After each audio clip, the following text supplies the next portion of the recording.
Good morning, everybody. How are we doing this morning? Week number 7, 5 PL action, home hardware division over here on this stream. Looking forward to a great day.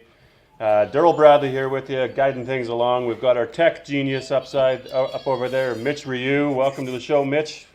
Good morning, everybody. Great to have you. We've got all the way from Grand Prairie with the home of the Holy Rollers. We've got Gerald Hafner, my man. How are you? Really good, thanks. Good morning, everybody. Right on. And we've got a player on the Motor City Mayhem connected to the sport. Happy to have you, Mr. Jonathan Cowan. Morning, DB. Thanks for having me. Happy to be here. Yeah, good to have you guys. Thanks for coming today. Obviously going to be an exciting day. We've got 4 matches here today on this stream. So just looking up here what we've got. On this stream here, we've got the Rock and Rollers playing first versus the Holy Rollers. The Minto Maniacs playing against the mighty Plex out of Timmins. Then we've got the Holy Rollers playing Bridge City Bandits out of Lethbridge. Then again, we got the mighty Plex playing against the Bridge City Bandits. So, should be a good day, exciting. Of course, you can see on the Cargill Division, that stream there, you got the Vancouver Island Pinslayers, Okanagan Eclipse. You got the Venom, Fraser Valley Venom playing the Pinslayers. Then you got the Okanagan Eclipse playing the Venom. So, all BC matches, if you can find that on the other stream. But yeah, exciting day, lots of stuff going across the country, and we're excited to be here with you today. So, without further ado, Gerald, you want to grab Steve there as Come manager? on in, Steve. Steve's there, and we're going to bring in as well Mr. Shane Chafe. So we've got managers here for the Holy Rollers and managers for the Rock and Rollers. So we'll start with you, Steve. How are things looking? I know you're down a player. He's in Mexico enjoying himself this week, but yeah, it might be a good place for him actually. So he's on the beach here, he says, with his iPad. So he's going to be watching from Mexico there, and things are looking pretty good here this morning. Everyone's excited and amped up here to get going. So we'll see what today brings us. Nice, good to hear. And the Rock and Rollers, all the way from Newfoundland. Things are set up there. You guys are ready to go. How's the team feeling?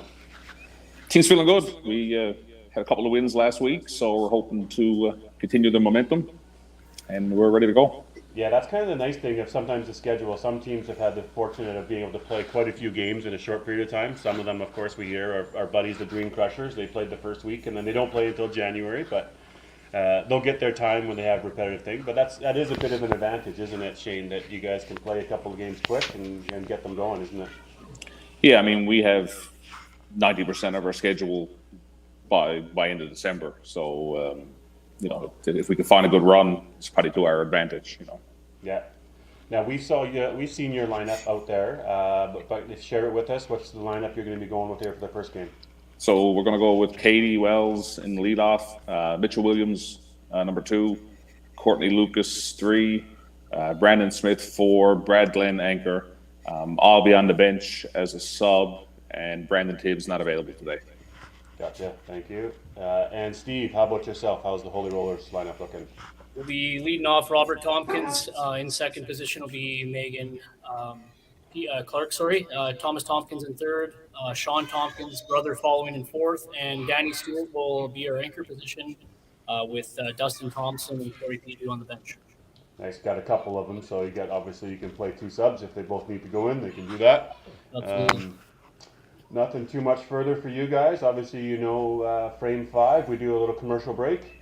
The subs are welcome to warm up and keep warm on the side, ready to go when they need to. And then we'll look to bring somebody back in after the match. So other than that, I think you're ready to go. Awesome. Yeah, good luck, guys. Good luck. You too. All right, gang, let's do it. We'll bring this guy into the stream. We'll go like this up there. First up, let's go to John Cowan. You want to list off the roster, please? Sure. So for the Rock and Rollers, we've got Shane Chafe, who's player and manager, Brandon Tibbs, Brad Glynn, Brandon Smith, Mitchell Williams, Courtney Lucas, and Katie Wells, and they're playing out of Plaza Bowl. Perfect. And Gerald. We've got Scott Hoka, Sean Tompkins, Thomas Tompkins, Robert Tompkins, Corey Peugeot, Danny Stewart, Dustin Thompson, Megan Clark, and manager is Steve Peterson. Awesome. Do a quick little.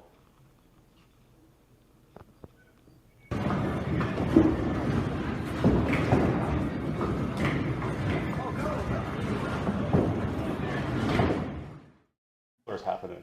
It's kind of like the CFL, isn't it, with the Bombers? You're the Winnipeg Blue Bombers, or the Rough Riders, isn't it? Wasn't it? Ottawa Rough Riders, Saskatchewan Rough Riders. I'll be honest, I've never watched a CFL game. You're speaking a different language to me there.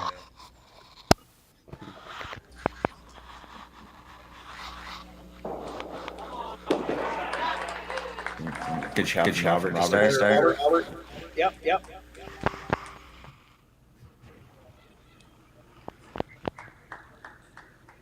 All I know is I hear good things about you guys down on the East Coast, so it's going to be a fun night.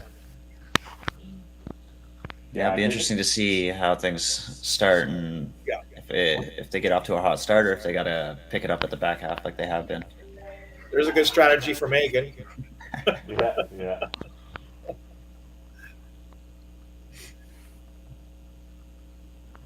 It's neat that we're being able to, obviously do this. We say this each week, but you've got a team in from Newfoundland playing a team from Grand Prairie.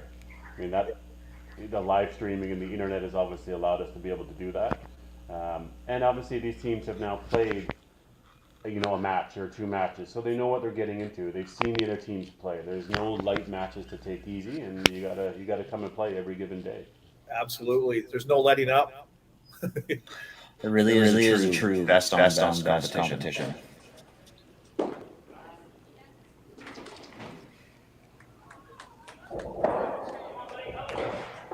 Ooh. Tompkins have been in leagues for you, been running pretty good. Mitch, a little technical side of things. We're hearing feedback. Do you think that's from Prairie second camera or something there? Maybe you wanna check into that for a second. I like hearing the sound on the stream. I can mute. If I mute the OBS stream, then of course we don't get the feedback. So I don't know if it's something from. I've got the OBS muted right now, so we can't hear the bowling noise onto there. Yeah. But he's our tech guy. You'll look into it and see. I know there's sometimes some settings out there, but.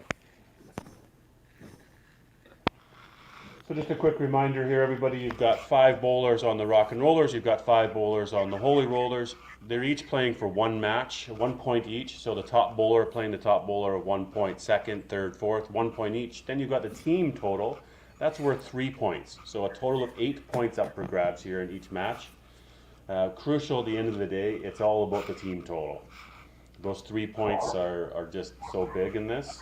Obviously, every individual point is important too, but that team total is ultimately what you want to be playing for. Well, you got 9 out of 10 marks to start. That's not bad. Yeah, it's a couple really good starts there. Absolutely. Yeah. Well, we have nothing else to do up here, right? This is all we do is bowl, right? Way up in the arsehole of the north.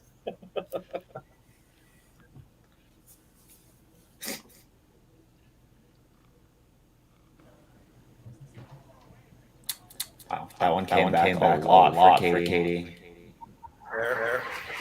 So Robert. Sound again. I think it might be the background noise of Gerald's computer, the speakers. We got JB on the side and the commentary helping us ag along. It's a good start by Katie. We'll just go like this for now.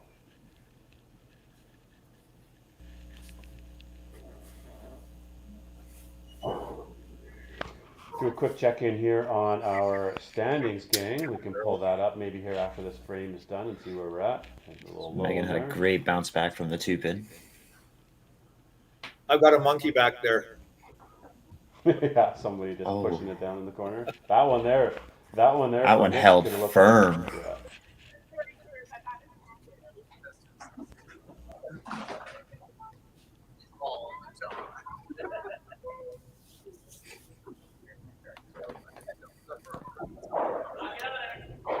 Promise.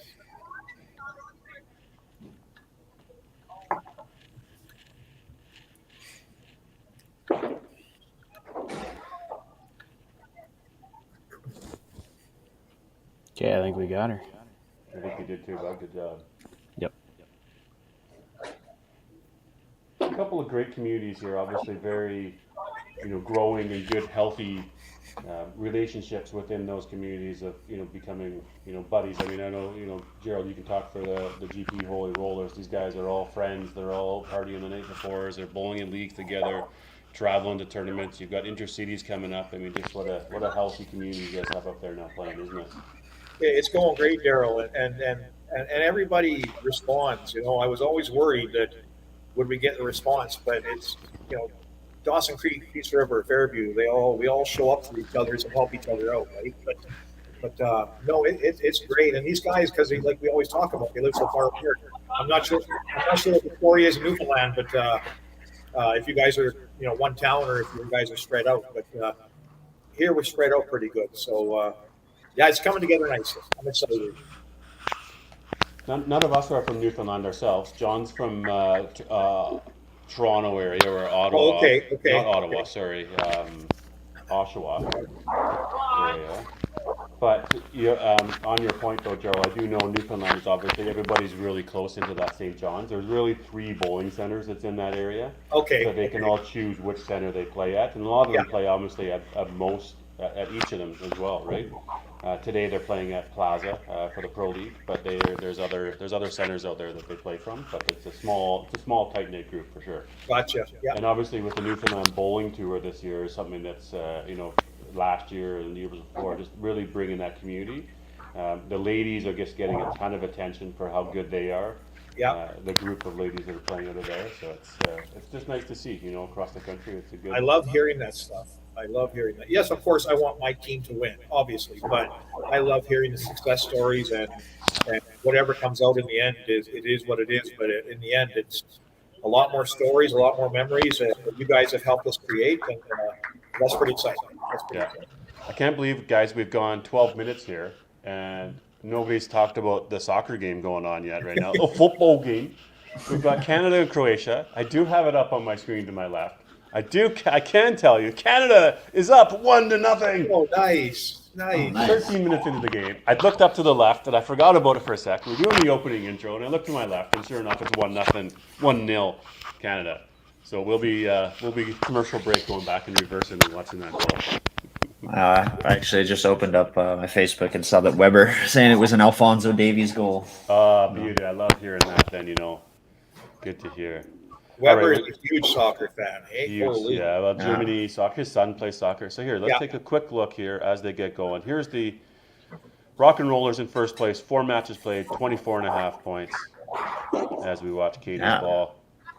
They got that target on their back now at the top. Ooh, you're probably happy about that too, aren't you, Calvin? There, Rock and Rollers, half a point up on the Motor City Mayhem, who've also played outstanding. Yeah, it's been a good start for us, but like I said, it's just the start. We still got a lot of time left. Yeah, you've played 4 matches, obviously 7 to go. 11-game round robin, 2 divisions, 11-game round robin. Top 5 will make the playoffs. Ooh. Next gen there, they've played 5 matches, 22 points. Sleeping Giants, that's Thunder Bay. They've played 4, they're 15 points. Top the Roses, 15 points. St. James Snowman's 14. Lumberjacks, we're all surprised about the Lumberjacks. Thought that we'd see a little bit more there. The Holy Rollers only played 2 matches. So here's an opportunity for Holy Rollers playing 2 matches today to get up to 4. Of course, the Holy Rollers, the Rock and Rollers will be up to 6. But You know, there's some. I there's think they're some only up to opportunity. 5 after this. I think they only play 1 today. The Rock and Rollers. Rock and Rollers only play one today, do they? I believe so. You're right, they are. Yeah, I feel like it's moving day for the Holy Rollers. You know, they've got a big statement here. So Yeah, especially against the top team. Yeah. You know, you can not only move up in the standings, but put the rest of the division on notice that they are not to be taken lightly. absolutely. Mighty Plucks too, big opportunity for them. They've got to be thinking as well. They played 2 matches today. They've only played 2. You know, only 6 points out there. So if they can pull up a 10, 12, 13 pointer, Yeah. that sure bumps them up in this. Same thing with Bridge City Bandits. So look at Minto. This is a big opportunity for the teams here in this division, this match, today. There's a lot of movement that could happen. Really shuffle things around. And you see here that the Rock and Rollers have gotten off to a bit of a hiccup there. So this is a big time for the Holy Rollers to put their foot on the gas pedal and really I want to go out there and spread kick them out. ass, right? Like, come on, you guys. Yeah, Gerald, you just want to go out there and. I do. Yeah. I'm not the manager this year. I'm just a fan. I'm just the owner or whatever. Yeah. Well, I was going to coach and manage, but I wanted more people involved. I just, I'm okay with stepping back, right? And Steve was our obvious choice, right? For coaching. So I think that was a good move. I mean, Steve's again, great shooter himself, involved in the community. Get him into the mix. I'm sure he probably want to play too, but you got a good team and it's a good culture and a good group there. Yeah. So yeah, it's good to see. There's probably even a few more of them up there I can list off that I know that would. They keep pushing and keep wanting to play up there, right? You got Scott, buddy. you got Timmy, you got a great group up there. we hear about it. Yeah. That's good. It's good to have Yeah. people pushing and wanting to be part of it. I mean, as Yeah. long as it's all for in good fun It's a and good, wanting big to do spare that. for Thomas. Yeah, that's a huge spare. Yeah. Yeah. We got great to see some commentators or some fans that are in the chat room watching alongside with us. Thank you for watching, everybody. Thank you for being part of the 5PL. Obviously, having a nice fan base out there helps us continue to do this. So, JB, I know Nice- you're also in there and Nice a chop sponsor. spare over there for Brandon. Hopefully that'll be Sponsor. enough to get them rolling again. The Holy Rollers in there knocked the score camera a little bit. We got excited after that one. Yeah, they put the score camera a little bit off. Oh, we're fixing it. Oh. They're looking at it. They're trying to figure it out. It's okay. I only let them have a couple Baileys and coffee today. I didn't let them get carried away. I mean, it's get That over it. was a big shot.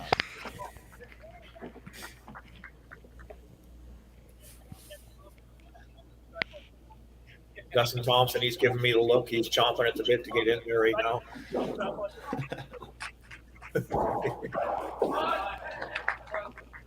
Danny Stewart's just our go-to guy for that last spot, So consistent. Yeah, I feel like most teams will have their go-to for that spot. Absolutely, and he's been that forever. Like, I know you and I haven't talked much, but I've coached him for a couple of years in big tournaments, and that's where he belongs. Nothing fizzes him, So that's what you need there. Yeah, similar like our situation with the Mayhem. We got a few guys that can play the bottom, but in my opinion, I think the big one that we go to is Ian McLean. My first open experience, I got lucky to be on a mixed team with him, and all he said to me before we start was just give me a chance, just make it mathematically possible, and I'll take care of the rest. Yeah. And he was, I think, 9 for 10 He didn't on miss a coming point. up clutch. Steady veteran isn't Ian McLean, and that's I think a good thing for your team there. In the Mayhem, obviously, Yeah, you guys kind are of- all great shooters and highlight reel guys. But I mean, you're right. You put a steady veteran down at the bottom there, and Ian, just give me a chance. Just give me a Yeah, chance. he just sticks to doing his thing. Nothing seems to phase him, and it's such a simple shot. It's worked out well for him for a long time. Atta girl. That's a big one right there. Yeah. John, you've been Burner playing a action, little right? bit lead off. I actually prefer to play lead off. Yeah, I like it better. I like it's to. tougher. I had this conversation with Adam. We were in Newfoundland at Nationals last year because I did some time in the bottom. And my thing, I like to get up there. I want to be in front of you, and I want you to watch me throw the shot. I It'll make you watch it, so you're squeezing a little bit tighter. So lead off is kind of where I'm more comfortable. In my glory days, that's where I was lead off when I had my glory days. Your glory day. They're gone. I like being the able to lead-off. set the pace. Yeah. Yeah. I played lead off a couple times this year, and I like it too. And you want to get up, first, you want to get going, and then throw a shot, and then you set the pace for your team. Well, that's it. You set the pace for everything. If you guys are getting hot, you can kind of speed things up a little bit and keep the momentum rolling. If you're getting into a bit of a wobble, you just take that extra time, slow down, and try and be steady and sure with your shot, and give it a full reset. I also do like playing the 3-hole. just put me in the middle. I'll win some matches. Yeah, under the radar. You guys can. Yeah, we can have different lead-offs or different anchors, but I'll just stay in the middle. I'll go 16-0. Thanks. Yeah, exactly. Yeah. Jokes. Oh, there we go. Oh, all right. There's a spare for Courtney. Hopefully we can get something going for the rock and rollers here.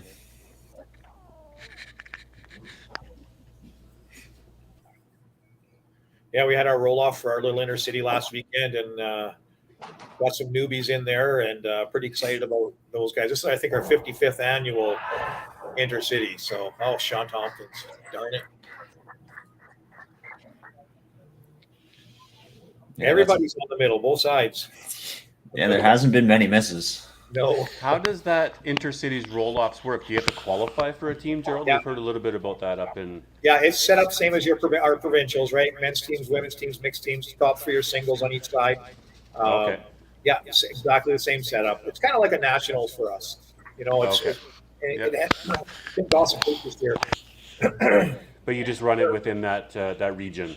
How many Yeah, teams absolutely. go? Yeah, there's Prince George and Fort St. John and Dawson Creek and Fort St. John. Used to be Okay. Peace River and Fairview, or Fairview's into, and then used to be Peace River. Now, do those teams also send a team to open provincials, or not so much? No, to open provincials? No. Right. Okay. So that's why you sort of do it, because that northern region isn't necessarily all going to an open provincials. I mean, Correct. they could, but it would just, you only have the individual teams. Yeah, Or that's you right. have to play in a larger group of area, right? So Yeah, that's all we do is we're having the open. We're hosting the open roll-offs this year, and everybody comes here from the north, right? So, is how that works. But if that's what you meant, Daryl. Yeah, but I mean, I'm looking at BC, for example. I mean, it's such a big area of BC, and they only have whatever number of zones that they have within the province. Yeah. Whereas playing intercities, you've got, like you just said, Fairhaven, Dawson Creek. They all put their own individual teams in. That's correct. Yeah, and in fact, Dawson Creek has so much. What's the word? People trying out that because we lost Peace River a few years ago because of a fire at the bowling alley.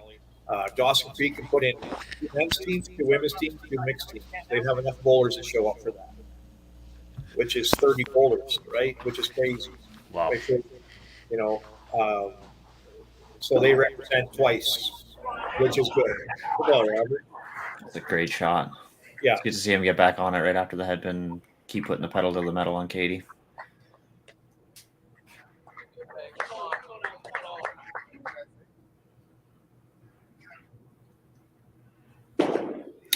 So I'm curious what you guys think. I think this is an important shot for Megan. If she can get a strike hit, really forces the rock and roller's hand to make something happen. When that shoe squeaks, when that shoe squeaks, it's golden. You've heard that one, have you? Yeah. So remember, rock and rollers have 1 spare in Shane being their spare. Oh, big shot there for Mitch. That's huge. Holy Rollers have 2 subs available. Yeah. I think right now, Holy Rollers are in the driver's seat. They are controlling everything, and looks like the rock and rollers are just trying to keep up at this point. You know what happens at the commercial break, buddy? Come on. Well, that's it. That's it, right? That's kind of where they've been dominant. Is those frame of 6, 7, 8, where they just turn it on. Yeah. And it seemed like I've heard so many good things about that team from Newfoundland, and they know how to turn it on. So, these guys have to, as Daryl said earlier, keep things going. No letting up. Well, that's it, right? It's not over yet. This is only No. we're only halfway there, and so Five much frames can is- happen. Yeah. Sean. Yeah, and we know, I mean, it's always going to come down to that 8, 9, 10, 10th frame. And I'm speaking, the Bombers played the Northern Knockouts last week, obviously a great team from Dawson Creek. And, we gave them an opening in the 10th, and we didn't capitalize on our chances. There's a couple of little missed spares or a punch here or something there. And they came steamrolling back in the 10th frame with, double chops, 30 counts, 45 counts, and just came back and ended up beating us in total by 10 points. And I couldn't believe that. Richie and his crew are so awesome down there. I mean, that's pretty much a family. You've got the Lecondres and the Bolios, and then a couple of girls on there, right? Or three women. But they're so fun to watch. Yeah, all these groups are, and it's neat an opportunity for the community to be able to see the tight knit communities and the friendships, and it just brought people closer together. Once they And he gets the string pull. We were waiting for it. Yeah. That's the one you're pointing at sometimes, isn't it? Yeah, that one's for the fans. Yeah.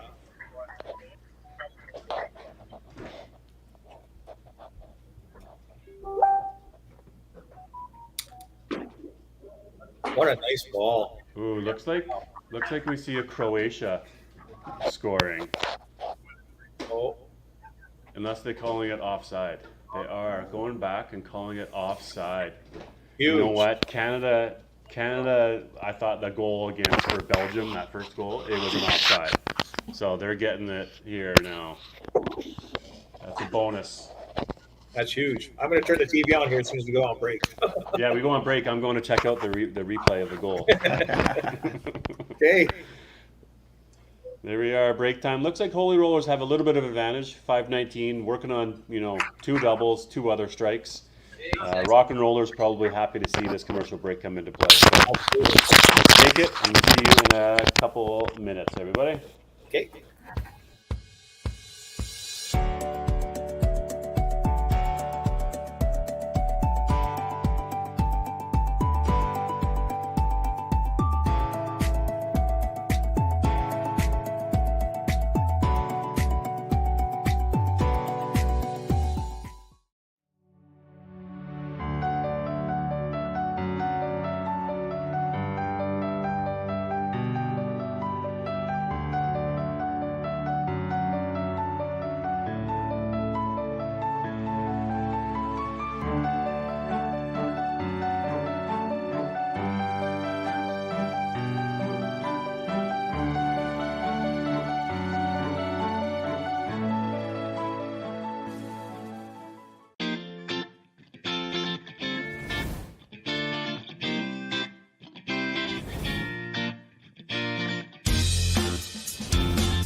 Oh, sorry, gang. Something clicked on there a little back quicker than normal. I started getting a little click happy, pressing my controller and ready to go. But anyways, let's get back at her.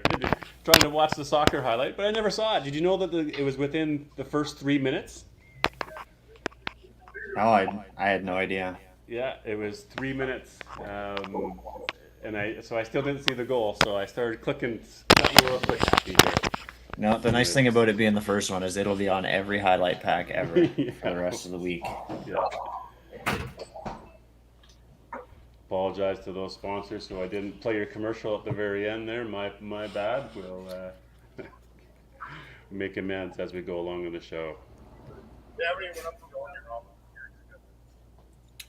All right, back half. So let's see what happens here after the commercial break. If the Holy Rollers just stay hot, or if the Rock and Rollers turn it on and show why they're the team to beat. Belly. 3 points. That's the one thing about the North. They're not proud. Okay,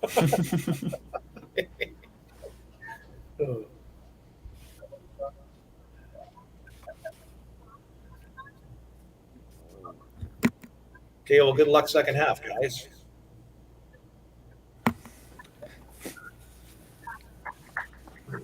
Yeah, Robert up there, he's ready to set the tone. Yep. On his double too. Yeah, this is a huge one.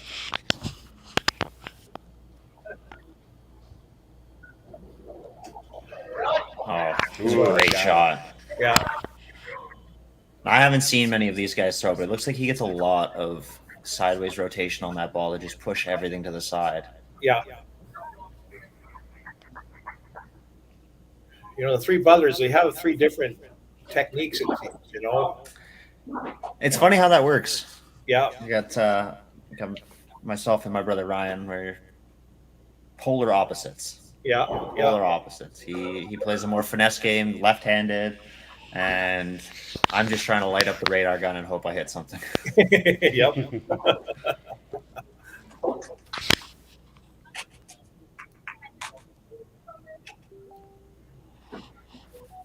I'll turn that off.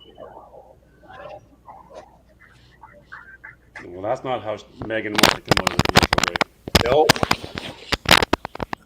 That leaves a big opening here for Mitch, where that's a you know, door one opener. shot and Yeah. he's right back in it. So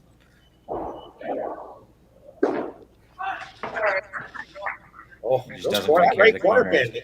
They're getting that tapped. that situation right there is where like this format gets interesting. So Michelle, she leaves that opening, or sorry, Megan leaves that opening, and Mitch has the opportunity to really like turn things around, but he doesn't get to see it. Right. Yeah, he has basically a 3-point lead if he, spares and then strikes. Exactly, and there's the spare. Yeah. Exactly, and there's the spare.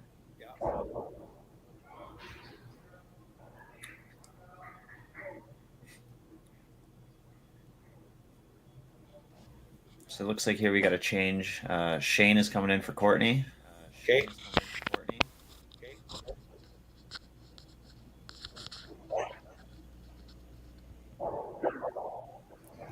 Thomas is struggling. And looks like we got another change coming. Just saw the finger wag. We got the other mullet boy coming in now. Yeah, substitution. Yeah. So Shane comes in with the spare to start. There you go. And that match is wide open.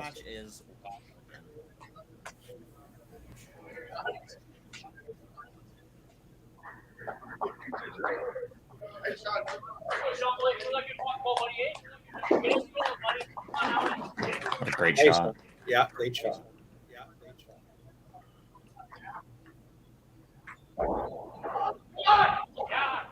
Oh, wow. Oh, wow. Ooh. I got the monkey back there still. So.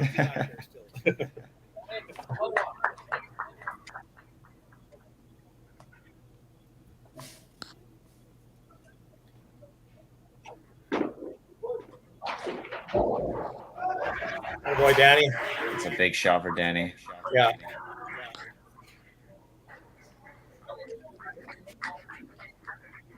It's so much fun. I'm nervous watching these guys, Good spare.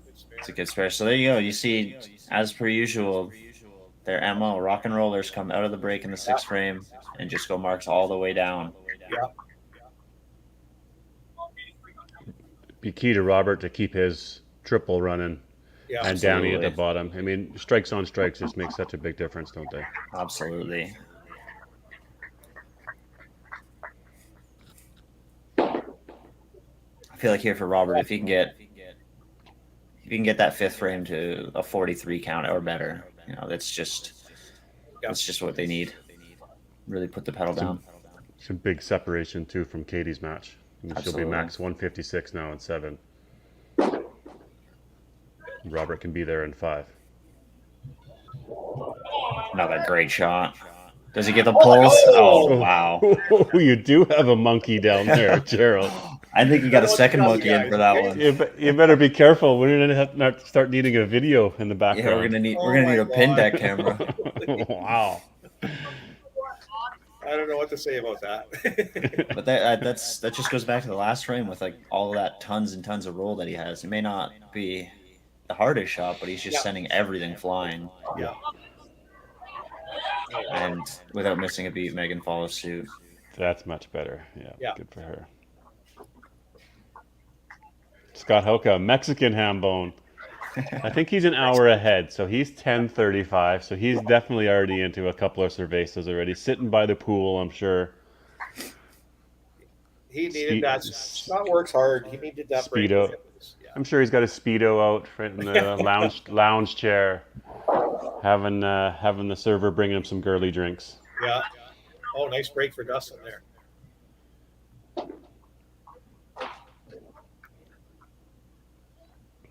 I gave Dustin heck. I said, you got to bowl better than you did last time.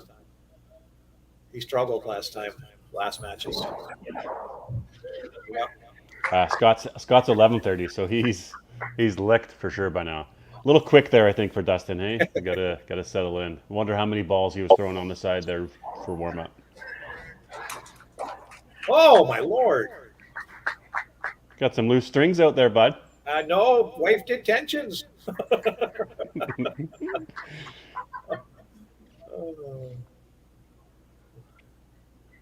We're constantly doing tensions. Oh, nice ball. That's a great ball for Shane. Wow. Yeah. There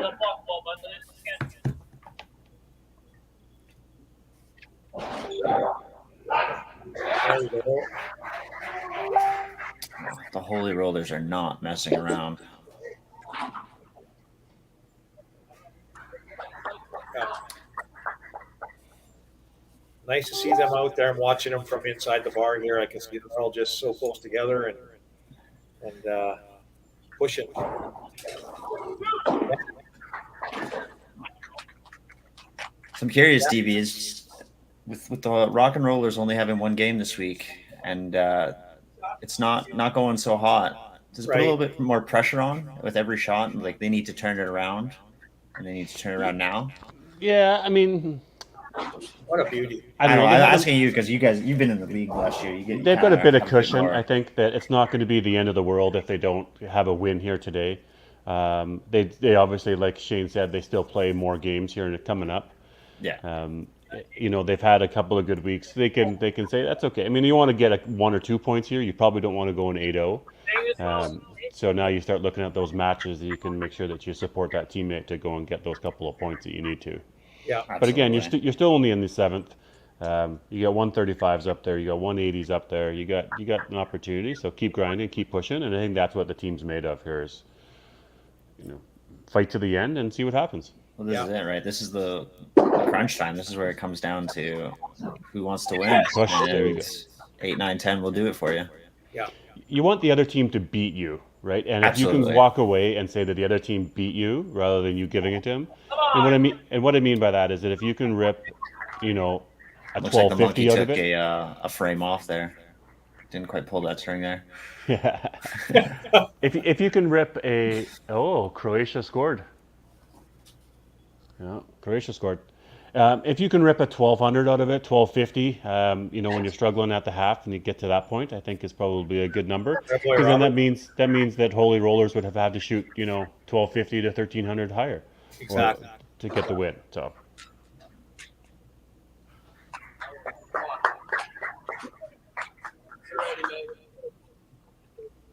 but they're running pretty good here. I'm pretty pleased with this. But I mean, again, nobody's missing the middle. It's either a punch or a chop or a corner or by both sides,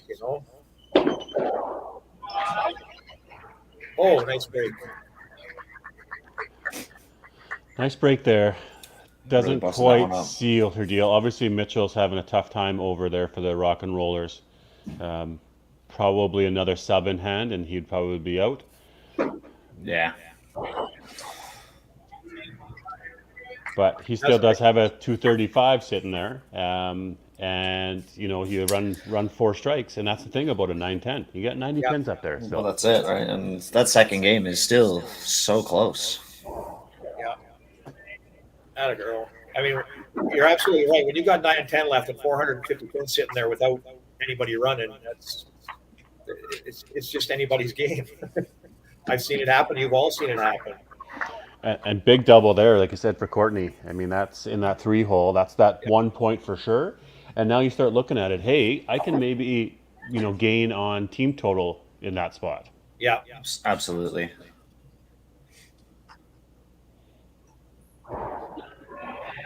That's a way better shot for Dusty. Dustin got one in a row. Good for him. Jeepers.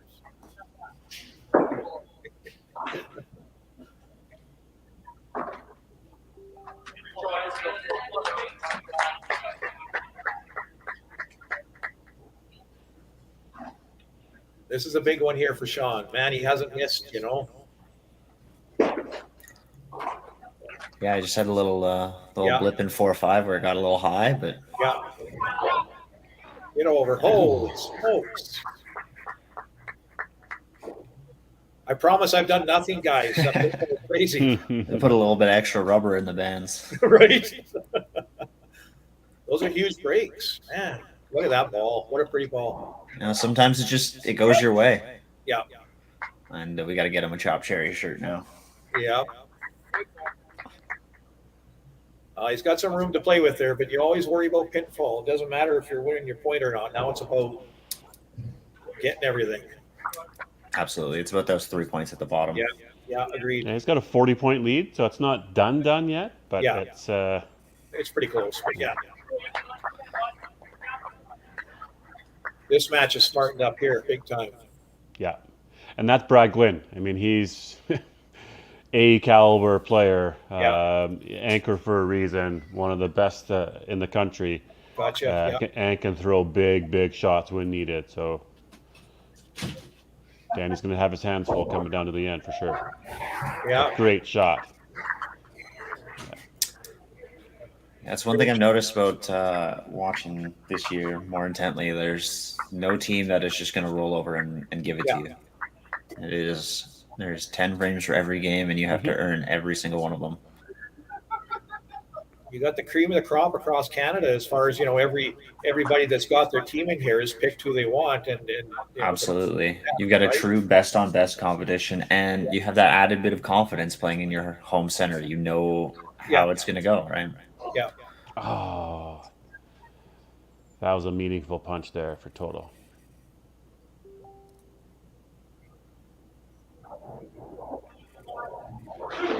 Just kind of pulled that one a little bit right.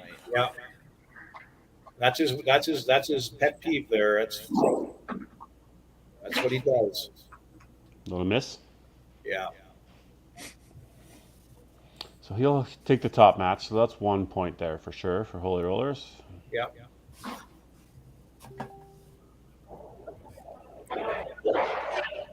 Get over. Good time. Oh, it's okay. Yeah.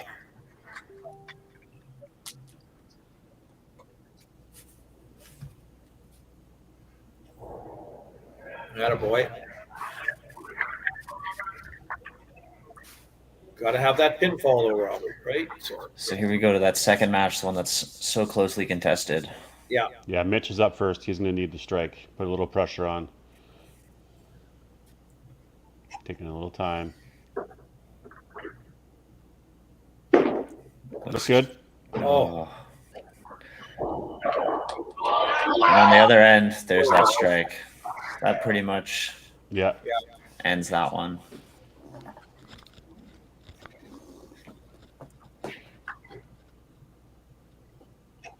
They're just intending. I can see them from here. They're all just freaking looking at the big screen. Looking at the numbers. Counting scores, are they? Yeah, oh yeah, big time. Well, this game was not lack of hitting on either team. It was just like you said, the breaks come and the breaks go. You know. Yeah, that's it. Yeah. There's another big shot in that third match. Oh, boy. Really keep it there. Croatia just scored again. Croatia just scored 2-1 now. They were able to get the ball and it kind of kept going, and kind of fumbled away until a guy was able to clinically finish it. Lots of time left. Yeah, it's the first half. Alfonso kind of got beat on the flank a bit. And there's another Holy Rollers kickback. Yeah, the Holy Rollers kick. Is that what that's going to be now? I think it is, at least for today. Shane comes in, throws another absolute bomb.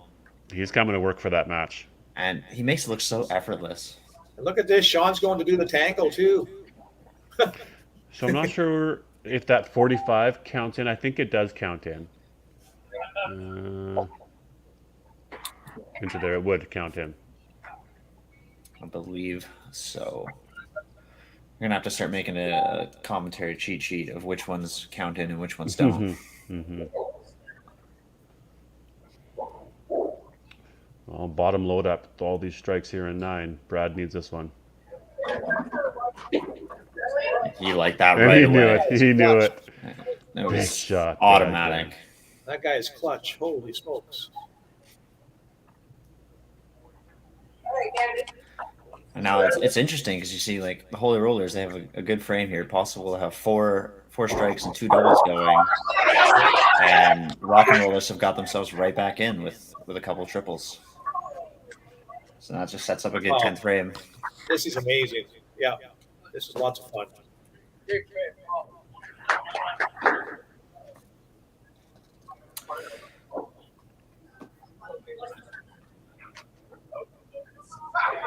Four strikes, 2 of them doubles, versus the Rock and Rollers. There's 3 strikes, Yeah. 2 triples there. 2 triples. See how Katie the gets 10th up frames. first. Good ball. 10th Absolutely frame. needed that. Yeah, that's pinfall now, right? That's it for her. Yeah, she's playing for 3 right now. Come on, Robert. Yeah, she's playing for team total points 45 Yeah, versus exactly. potential 30 now or less. So That one looks get good another too. one. Yes. Lights out. All relaxed now. I mean, she knew she lost Yeah. her point, but now she knows she just needs to She donate. just looks so free right now. Yeah, She's yeah, just doing what she wants to do with the ball. yeah.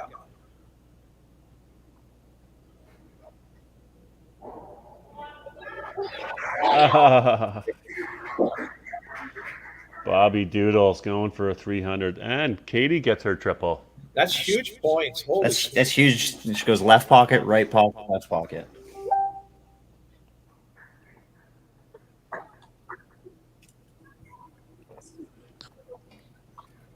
Robert needs to cap this off. Yes.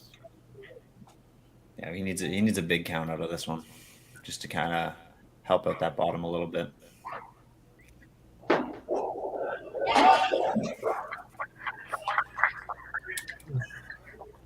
Good game, Robert. Yeah. We see on the Rock and Rollers, Mitch has another pick. Looks like he went split, headpin, split for 7 through 10. Need Miss Megan to run with total here. Yeah, this is an absolutely crucial first shot. Yeah. And it looked really good. Just miss. But that 30 is still going to do a lot for the bottom. It will. Yeah. That's the points you really want to be getting more and more cushion down there. Yeah, try and take some pressure off of Sean and Danny to lock it up. Yeah.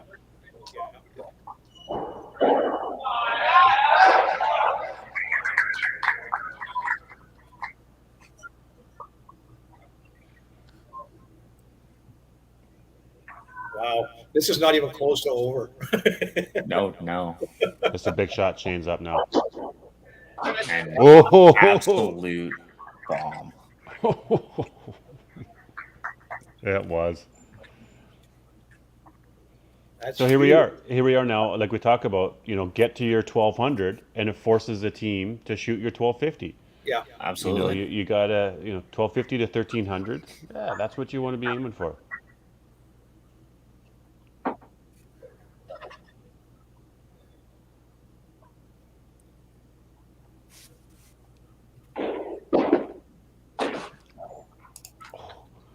Okay, we'll seal the count now. 240, max 270.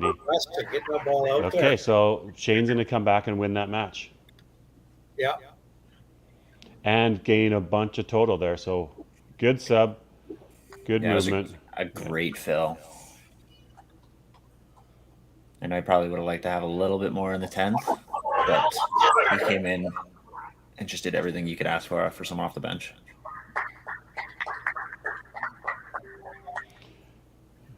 Tough going for those two in that 3-hole for the Holy Rollers, but Yeah. support your team. Maybe they can go 7-1 here. Oh, no, I pull them both. Neither of them are starting next game. Oh, dear. Oh, wow. Tapped. Got the helicopter 3-pin. Yeah. Well, that pretty much solidifies the fourth point, but or the fourth match. But That's a great shot. his only goal is to beat his brother this game. That's all his only goal. Yeah. Isn't that always the case when you're playing on the same lane as your brother? You know how that feels, John Cowan? Oh yeah. Even in our league, Ryan and I, we have our little friendly bets going on every week. Who's gonna end up with the higher triple? That's a good finish, Brandon Smith.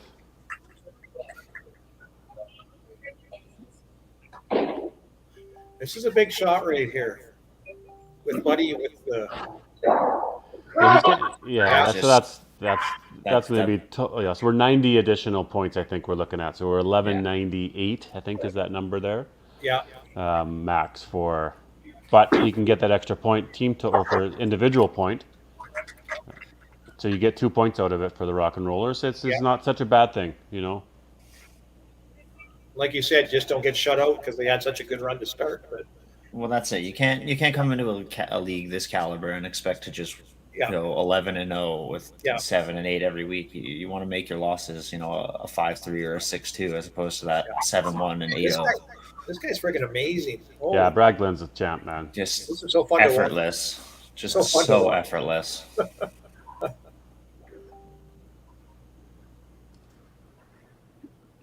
Obviously, Sean's doing the math. Is he doing the math or is he waiting for a ball? Oh, maybe he was waiting for a ball. Yeah. Because I think the math is going to say that it is pretty much all over team total. For him. Team total's over, but the individual. And I know Danny likes to sort of know what his number is going to be so that he. Another great shot. 298 for Brad Glenn. So he did beat his brother, or Sean beat his brother. So 298. So we're 135 max there. So we're 303 here for Danny Stewart. So he needs them all.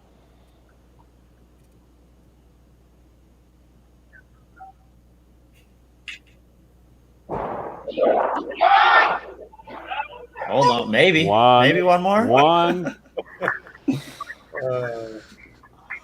So we'll see a 6-2. 6-2. What a great game for these guys. Yeah, and that's what the Holy Rollers needed. You know, we looked in the standings before 6-2, and Rock and Rollers. You know what? It's an 1188. It's not their best. They've had 1400s. They've had high 13s. Yeah. It's not their best, but to get 2 points, one game in, so be it. Yeah, absolutely. Yeah.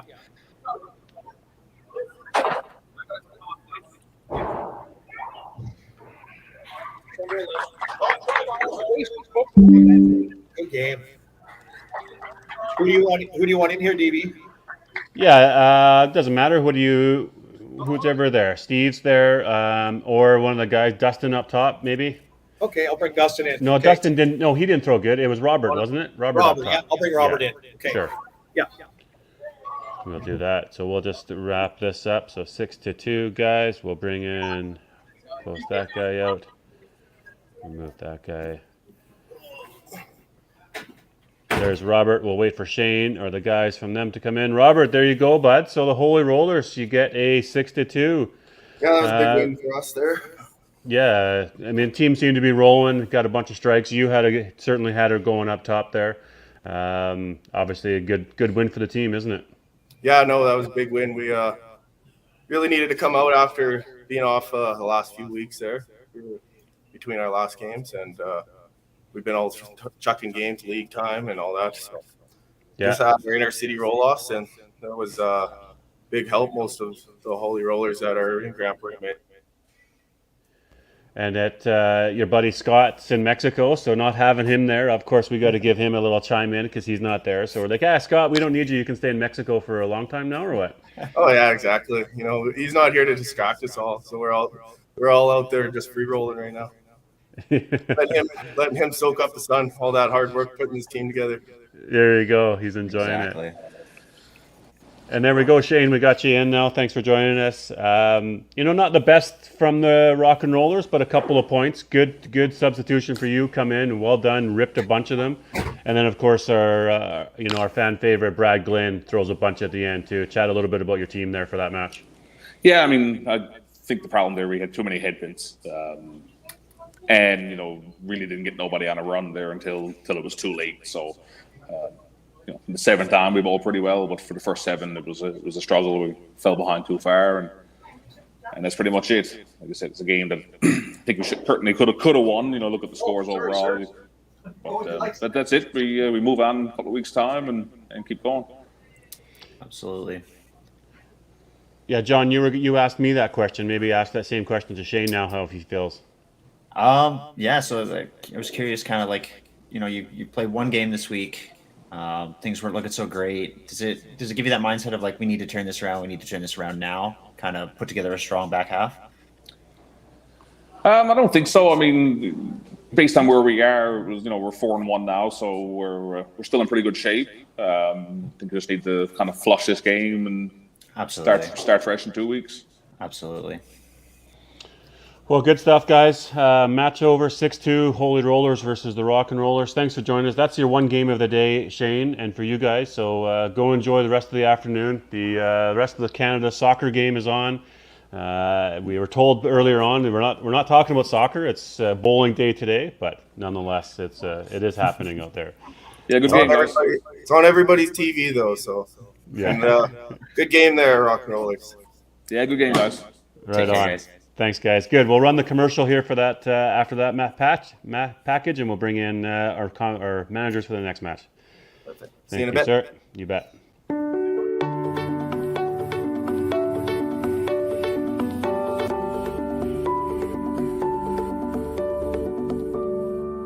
Cargill is proud to be supporting a truly Canadian sport like 5-pin bowling. We look forward to watching some great competition from many competitors and bowling centres across our country. With hundreds of locations across Canada, Cargill is committed to helping the Canadian farmer thrive. Whether it is selling commodities, getting agronomic advice, fertilizer needs, crop protection, and marketing expertise, Cargill is here to help. So please enjoy this bowling. Thank you.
All right, a little tee up there of match number 2. We've got the Minto Maniacs playing against the Timmins Mighty Plucks.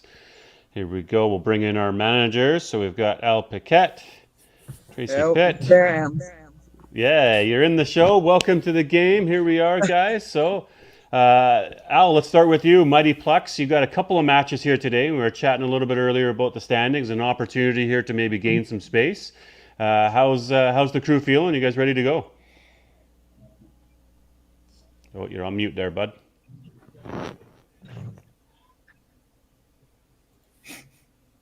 Or it's my microphone on your side, bud. Yeah, it's your mic. Can you unmute yours? Al? Hello? There you go. There we go. Yeah. Hey. Yeah, no, we're playing well. Team's been playing well in league, and we had our open qualifiers a few weeks ago, so we're kind of warmed up getting into tournament season. So I think everybody's ready to go.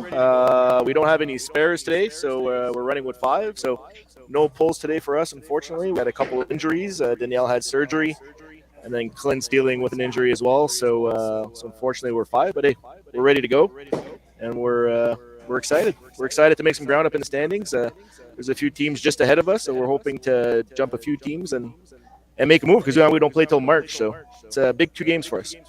Yeah, and it sometimes makes it a little bit easier if you don't have any subs. Then those 5 that are playing, you know you're in the mix, and you're not going to get Yeah. pulled, and you don't have to be looking behind you. Easy Obviously, easy manager job today. there you go. Good stuff. And Minto, you just have the one game today. But again, an opportunity to gain some space and to move on up there. Seems like the season takes a little bit slow to get going for your team, but how is the team's ready to go here for the one match? Yeah, we're really excited to play today. I didn't get to be here for our first 2 matches, so I'm nervous, but excited to be here today. We have 2 subs today, so I don't have an easy job like you, unfortunately, but I'm hoping I don't even need them because everyone's going to play so well. So we had our Masters trials last weekend and had some really good bowling, so we're ready. Yeah, but you've obviously watched enough of the league and you know how it works, and you've got a good team and the guys and Lonnie and Zach and Sean and the crew that telling you how it works and what to do, and it's just they fill me in on everything. Make the poll quick if you need to. Yes. Yeah. Well, good. Let's chat your lineup then, Minto. What do we got for your lineup? We have Lonnie starting, Zach, Sean, Don, and Michael. I think it's a solid lineup. Whisty in the anchor, good stuff. Haven't seen him top there. Yeah, I haven't seen Mr. Whist for a while. That's good. Good to see him out there. We can chime about him. And how about the mighty Plucks? How are you guys looking for a lineup? We have Eric at the top, Daryl Belanger second, Joanne third, Daryl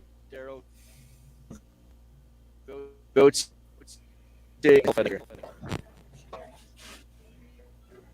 Perfect. Well, gang, I think we're good to go. Yeah, you're breaking up a little bit on your side there, Al, but that's okay. I think we're ready to go. Let's get the bowling action going, and next ball you throw counts. Obviously, you know that they'll do a commercial break after 5. Subs, they're welcome to warm up and keep in the mix if they need to, and we'll chat with somebody after 10. So, best of luck to you. Awesome. Turn it over. Good stuff. Here we go. 5. We'll go like that. We'll get here Minto Maniacs roster in there. John Cowan, you want to do that one for me? Yeah, so we got Sean Dino, Zach Nilsson, Lonnie Akers, Jack Mulkey, Dallas Van Dale, Krista Mulhall, Don Mardell, and Michael Wist, managed by Tracy Pitt out of Minto Bowl. Perfect. Gerald, fire away. Oh, we got to add you into the mix. Oh, sorry, there we go. We got Al Paquette. Oh, sorry, my wife's in the pick now, too. Al Paquette, Daryl Gauthier, Eric Dion, Joanne Sevigny, I'm going to say, Danielle Bertrand, Clint Morissette, Daryl Belanger, and manager Al Paquette. Perfect. And let's go like this. Good luck, Al. All right, we're loaded to go. Could be good to see these guys. I haven't seen the Minto Maniacs in action yet this year. Mighty Plucks, we of course know from last year. I had mentioned there Michael Wist. We haven't seen Michael Wist, a tour player. Haven't seen him Edmonton here or Calgary, I don't think so. Must be a busy fella. I hate to ask, but Minto was where in Ontario? Prince Albert. Saskatchewan. Okay, gotcha. Yeah, sorry about that. Yep. Yeah. Some more raw talent. Starts up with a headpin, gives Eric an opportunity to get an early lead here.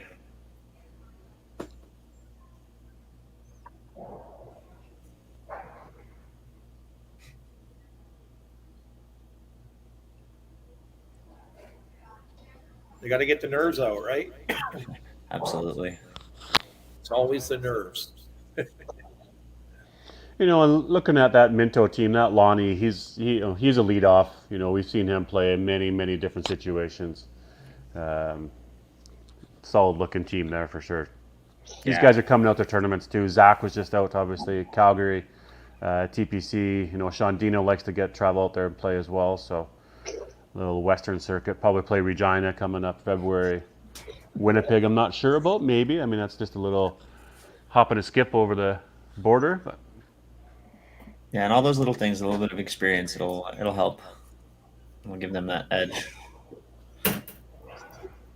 Zach with 12 spare.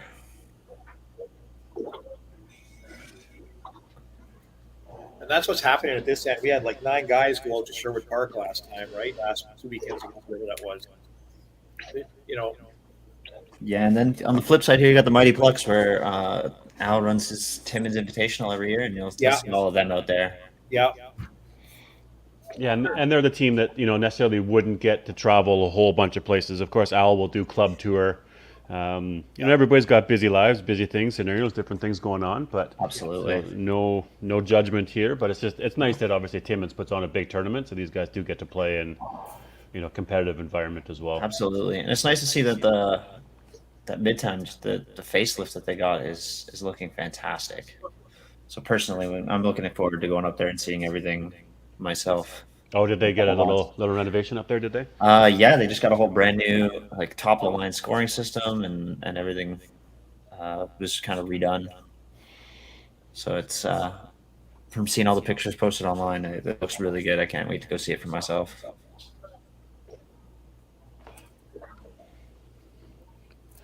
I'm going to be right back here, you two. You got her handled for a minute or two. Yeah, sounds good.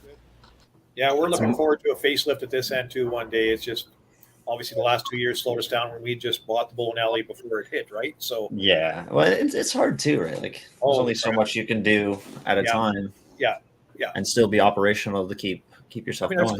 Our scoring system's good enough. It's frameworks, right? But yeah. There's nothing wrong with that system. It's the lanes that are getting old, right? So yeah, 1989 they were built. So well, one thing you definitely don't need to worry about up there is changing those rubbers just yet, because they are flying. I'm not changing a bloody thing there. Let's see a little bit of a slower start from these guys than the last game, but it's still early. Al can lock down this spare here and force Wisty to make a good shot to keep themselves neck and neck. And just there you go. Super smooth, super easy. A great shot. You probably don't even hear the ball hit the lane on that Michael guy there. You probably don't. It's like buttery smooth. Yeah. It's so fun to watch. Yeah, watching Michael playing live is he's so good. He very rarely, like there's a few of them there, Lonnie as well, Zach, Sean, like the guys that I've seen out there, where they very rarely throw a shot where they just like look like they don't know where it was going. Like these guys are so in control of their game. I haven't seen anybody who can put as much rotation on the ball as Lonnie and still keep it dead straight. Yeah, you can see it as he just brings his arm up. Just torques it so hard. Cranks and it sits still. Right? Like so he gets there, and when he's really rolling, he'll break up everything. And he takes no time up there. Like he gets up there, he knows what he wants to do, and he gets it done. I'm actually personally trying to change that for myself right now, because I could fall asleep up there sometimes when I'm up there. But yeah, I'm the same way as Lonnie. I get up there, and the second the ball is in my hand, I'm ready to get rid of it. It's almost like it's a hot potato. Yeah, I wish I was that guy. Basically, once I got my fingers on it, it's good to go. Yeah. I try, like, I've kind of, especially this year, I try not to grab the ball until I know I can get up on the approach and get ready to go. Yeah. So I don't want to be standing there waiting. I don't want to think about my shot, because I'm going to hurt myself if I start thinking too hard. I have this tendency, if I grab my ball before I'm on the lane, I'll tend to rotate it on my shirt, kind of cleaning it that way. But that's what I do too. I do that too. My wife says you got a dirty spot there. I said, yeah. Right? Yeah. Those long days. And it's staying there because it's meant for something. Daryl just pulls a little bit left on the spare there. Yeah. Would have liked to see a bit better count just to go up against the 30 beside Zach. But hopefully he can lock in the spare and keep that one neck and neck. Mighty Plucks, I got to loosen here a bit. There's the commentator's curse. No. I got destroyed for doing that last week. Oh, no. Yeah, they weren't happy. You don't know. So here you see, Minto, they've got a little bit working here on the bottom to the Mighty Plucks 2 opens. Let's see if they can put a little bit of spread on those bottom 2 matches early on. What a great ball. A great shot. Yeah. like I'm not familiar with a lot of these bowlers. I mean, but when you see them, you see the talent, and they're obviously picked for a reason. But 100%. Yeah. You know, I'm pretty new to the scene in general, but I've seen a lot of these bowlers, specifically at the Heritage Traditional. I'm there every year, right? Mm-hmm. And so you're wet behind the ears still, you, or what? Yeah. I'm working my way up there. Yeah, I'm sure you are.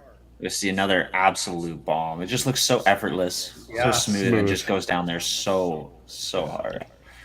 A great shot. All right, Mighty Plex, let's get something building here. Yeah. All right. Yeah, this is an good, important feeling shot here good. for Daryl. Yeah.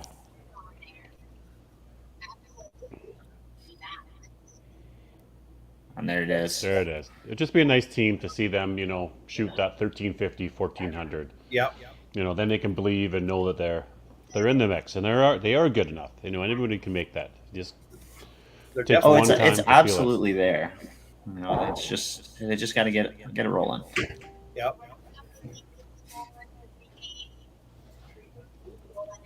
She's here somewhere. Oh, that's a great shot, Al. Just pour one. Go ahead. So that's a little bit of a luxury there. You know, the Mighty Plucks are top three. They have a bit of a fumble at the stop, and Daryl and Al come flip it over with a couple strikes and give them a bit of momentum. Let's hope they can carry that on. Definitely We'll needed see that. if Lonnie can find the side. Oh.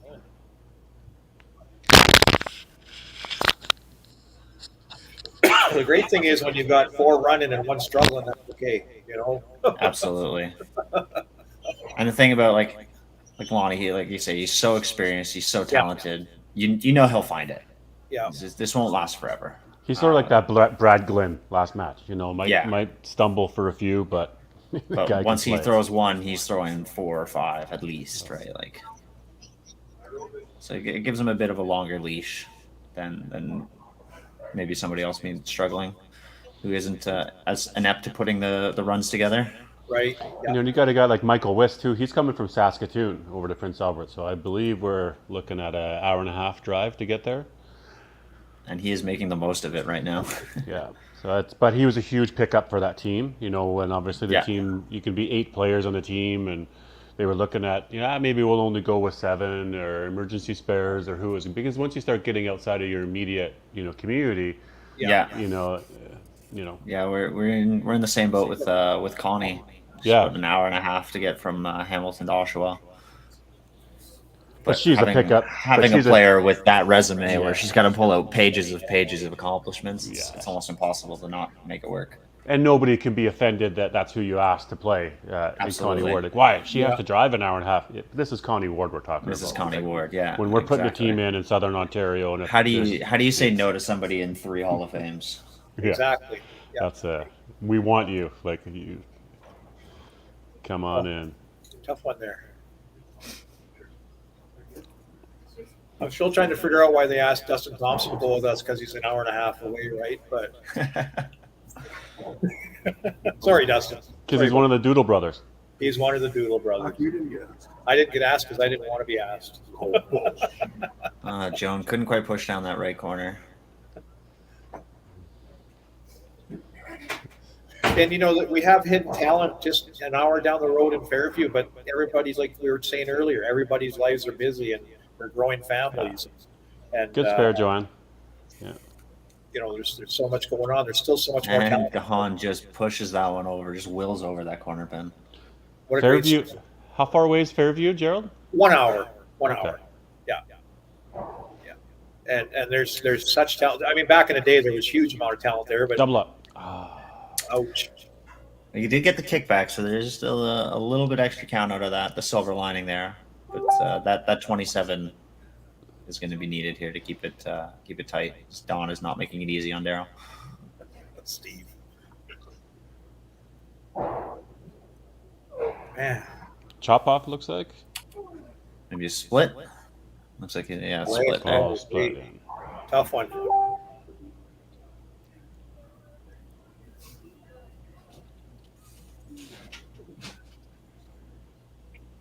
Mighty Plucks got to wake up here now. It's moving time. Yeah. He looked like he tried to send it around the back. Yeah. Gave it a little look out on the walk back to grab his third ball. Maybe it got pretty close. Kind of hard to tell from this camera angle. But again, like 3 marks in the middle. Wisty just off on his run, but he'll get it back. Lonnie, he'll get it back. And Minto is firing on all cylinders. All right, Al, let's get a double. Absolutely. Throw another good shot. You will find me, everybody, cheering a little bit more for the mighty Plucks. A little bit of the underdogs. I'd love to see them get their game rolling and get them. There we go. Get them That's shooting. a great shot. Yeah, great shot, Al. Looked like he got the kickback on the left deuce, but he definitely should not have needed it. I was right pocket all the way. Yeah, you're definitely not wishing anybody bad luck, Daryl, but you have your. Yeah, I just want to see them. I like Al. He's a good dude. Good team. Puts in a ton of effort. You got good players. They got to get playing up to their potential, and I know they can. Yeah. And the Minto guys, we're all buddies. I'm friends with them, right? So it's there's no disrespect there. I mean, obviously, I know that they're capable of playing, and I want them to play well. But yeah. Well, it just goes back to that conversation we had last game, where you don't want to give away the point. You want them to beat you, regardless of the outcome. Right? You just want to see some competitive. Yeah. Now, I want Minto, or I want on either side. The Plucks to get to that 1250. Get there. Yeah. Force the other team to beat you, and unfortunately, sort of seeing them not score as high. A bit of a hotter start here in the fourth. Let's go.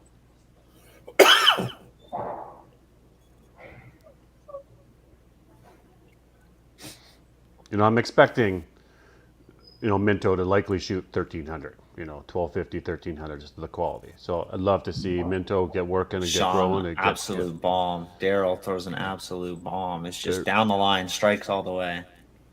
That's crazy. This is what we like to see. Yeah, so fun to watch.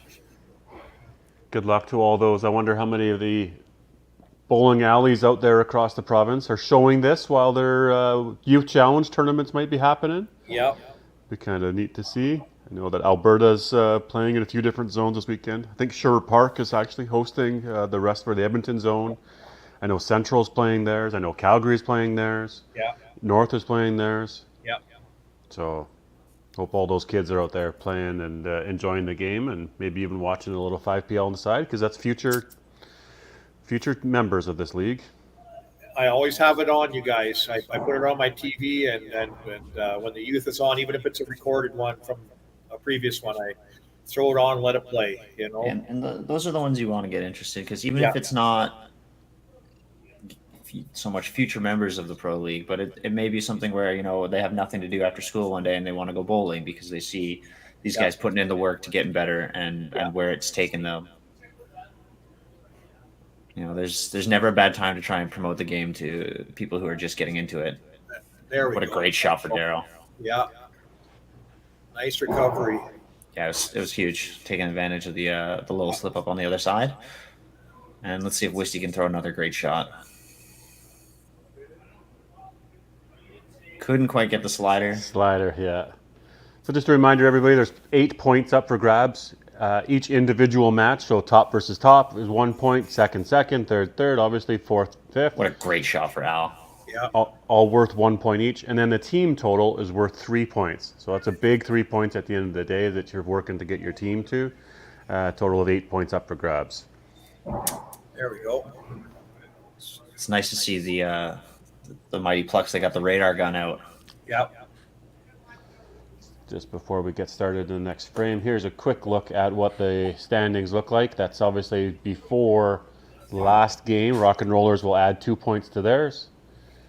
The Holy Rollers will add 6 points to theirs. Mighty Plucks down a little lower. Minto down a little lower. Get over. Oh wow. I see Eric there. He gets the kickback, but it doesn't come and hit anything. There's just nothing there for the headpin to bounce back into.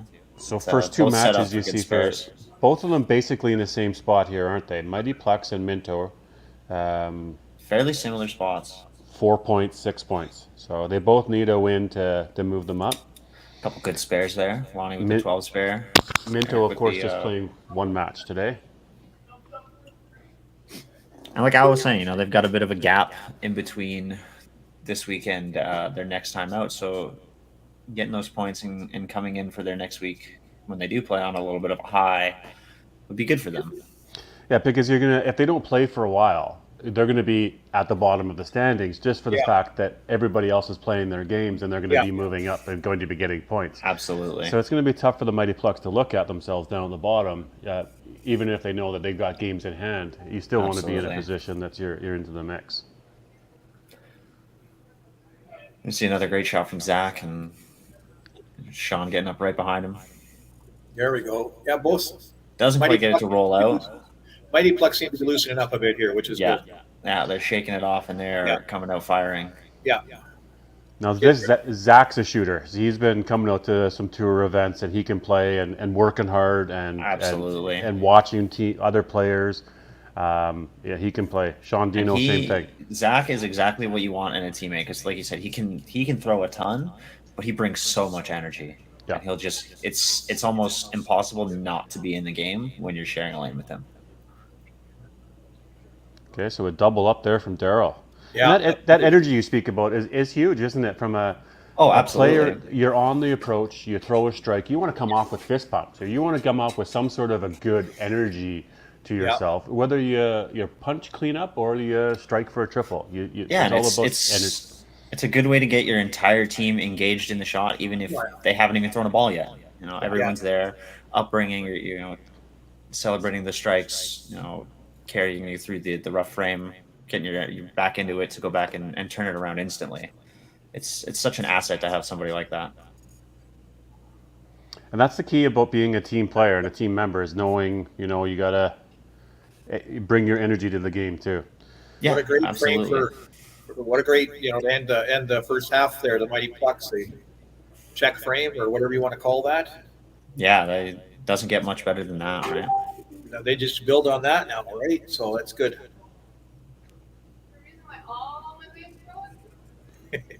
So we're just waiting for Dawn there. I don't know if they're doing a sub or if they're... No, I believe they just said in the group corner? that the rubber fell off the corner pin. So just Oh, gonna okay, do a little quick repair. Looks like the right corner, yeah. Yeah, just fixing it now. Thank you. One thing that's interesting here in the Pro League is, of course, you've got 24 different teams, not 24 different centers, but scoring systems. They're different all throughout. I know that right now on the other stream, the Fraser Valley Venom are playing, and it's a little bit of an archaic scoring system that they've got, so they're having to manually sort of add up totals. It's just they haven't figured out the way to get totals one player. Yeah, it's a challenge. I was hoping they did there, but that's too It's bad. a challenge, but on the flip side of that, it's also pretty interesting to see just the vast majority of these centers and all the different scoring systems and stuff that people are used to that you may not get to see because you don't necessarily have a tour stop or an open provincials or qualifying there, right? Yeah. I prefer the old hand score.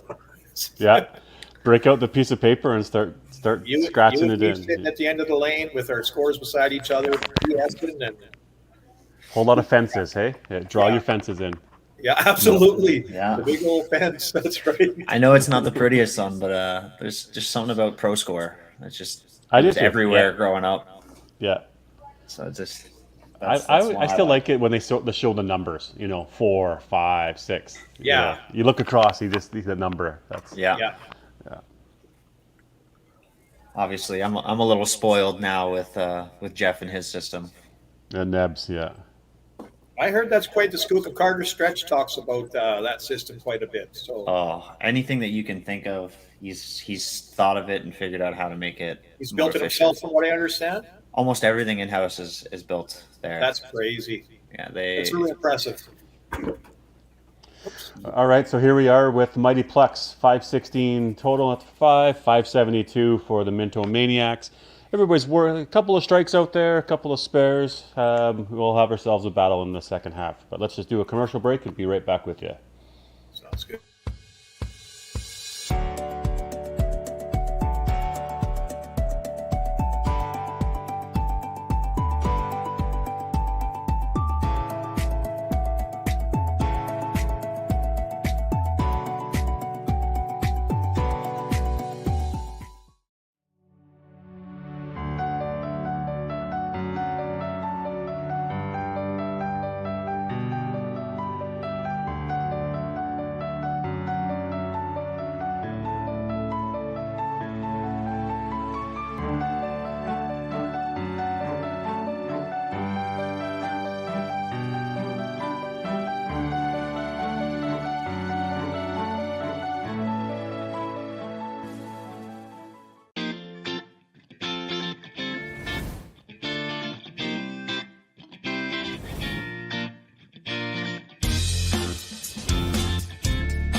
Whoa.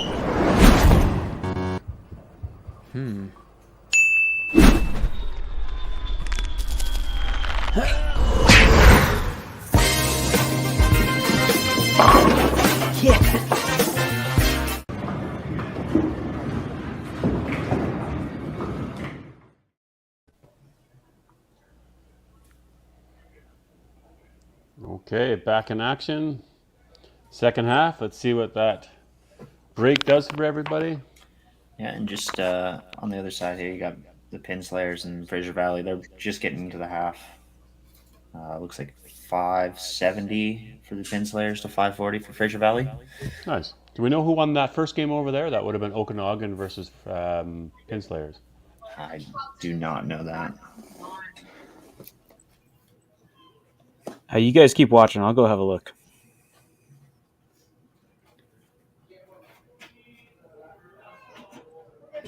It's interesting to me. It looks like the Mighty Plucks are playing with the glow lights on.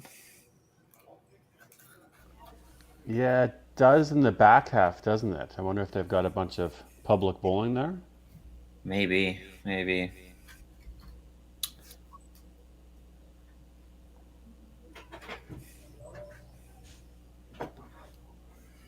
So it looks like Minto's coming out hot from the commercial break.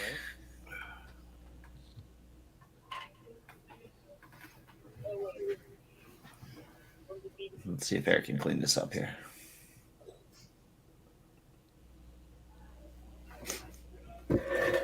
Zach just looking rolling. Looking like to me we went 6-2 for the Pinslayers. So for the Vancouver Island over Okanagan. Yep. Totals were 1250 to 1069. 1250 to 1069. So Okanagan struggled. We got Daryl working on a double coming out of the commercial break. And gets the kickback for the split. He had some energy on that one, though, didn't he? Yeah, he wanted it.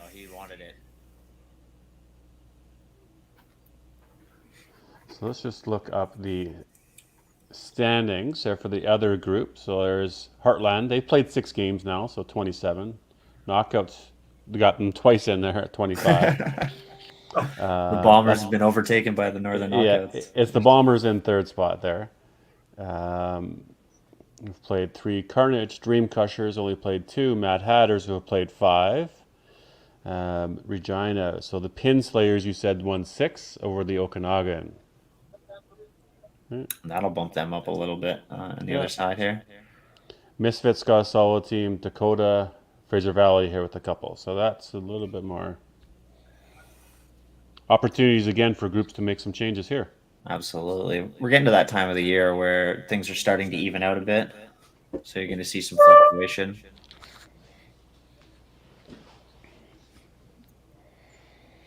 Dawn, absolutely automatic on that 3-pin spare. And then on the flip side, Joan just tickles over the 3-pin to get her 12 spare. That's Joanne there. it looks like Joan, but it's Joanne. Yeah. Just gonna pretend that we didn't make that mistake. Yeah, Sevigny. Yeah. And Gerald even got the name right, the Sevigny. I did good there. Yeah. Hey, nailed it. Come on, Canada soccer. Here we go. Wisty absolutely buried in the right pocket. Getting up to the 70th minute. It's still 2-1. Still 2-1 for Croatia. Yeah.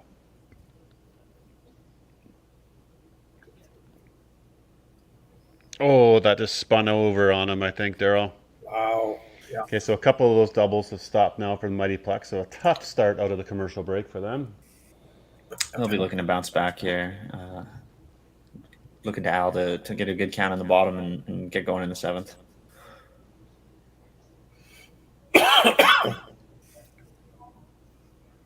The guys were talking out there about Canada. That's their first goal ever in the World Cup.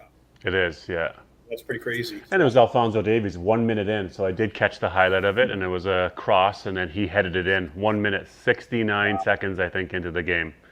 Did Croatia just score again? Yep, they did. Yeah, Canada's sort of standing back, is sitting back a little bit right now, it looks like. Ow, what a great shot. There we go, Al Paquette, yeah. And we go back again to like we were talking the last game. You know, you have that guy at the bottom where you look to him when things aren't going great, and Al is being that guy. A little bit of a blip in the start, but he has been locked in from frame 2 on. Yeah.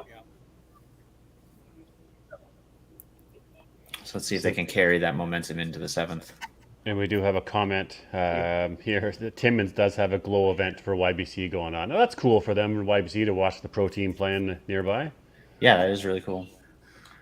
I think for the main, we have it scheduled so that one of our games is on the same day as a Master Youth event. So that the kids getting to see us play and see what what could come about if they stick with the game. Everybody's buying their holy roller hats, so I was told to sign them. That's pretty cool. Nice, good. Yeah. I'm wearing my Bombers hat today. I'm not a hat guy, but I buy them. Even when I golf, you won't catch me with a cap, with a ball, or a hat. I know it affects my hairline, so if I wear too many hats, then I will have to go and.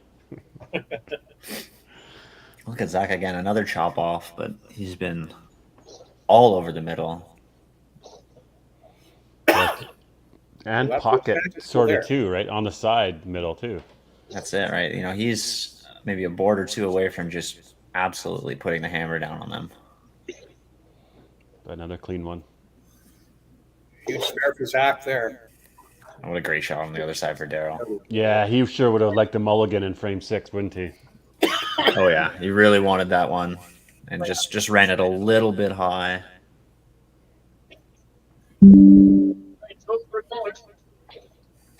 Here we go. This is a big shot here for Joanne. You know, she's right in it. One shot and they're almost dead even, and there it is. Beautiful shot. Wow. So that just put her in the driver's third match.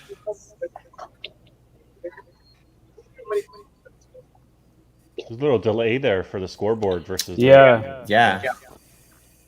I don't know if that's me or. It was happening on mine too. I'll refresh the score screen after that unfortunate headpin. So it looks like Croatia's subbing in some defensive players while Canada's trying to move into some offensive players. See if they can generate some action, make it happen. Yeah, it looks like it's just a little delayed on their side. How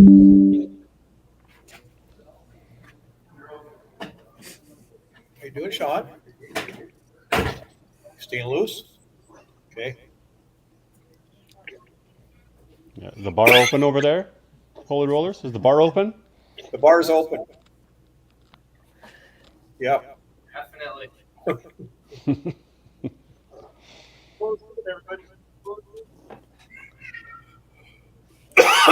Sorry, guys. All right, let's see if Al can keep things going here. Put pressure on Wissy to double up. John, why did you say something? Oh. Jinx. he's going to get you on that one. Yeah. Every time. Yeah. I knew it as soon as you said something there. I was like, oh. Oh, split, I think. No, but again? okay, I think I get it back because it didn't come back to haunt him. Yeah, it was a split for Mike. But he kept him black, got a boy out. Yeah. Saying that You made the strike exactly, count. exactly what you're looking for out of him at the bottom. Wisty again tried to send it around the back. Yeah, he was on the. He had the angle, outside right? of the 3. Yeah. Al's just running along here. It's nice to see. All right, cleans him up. No sub yet on Minto. I don't know if they really need it. Yeah, I don't really see anywhere where I would think about making a pull just yet. Yeah, And they've got Jack, and they've got Jack and Krista on the bench too. So take that into account. I think Lonnie had a rough it start. depends here what happens in that third match. Looks like Sean's starting to fizzle out a little bit, and Joanne's starting to get hot. So maybe there just to kind of turn momentum, but he's all over it. It's right there, and you know Sean's going to find it.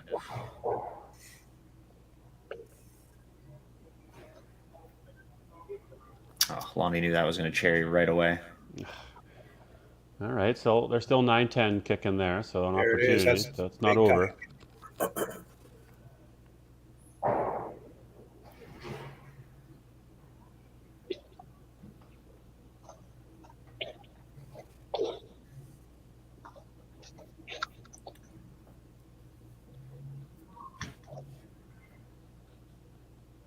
Zach's just not letting up. Sorry about that, guys.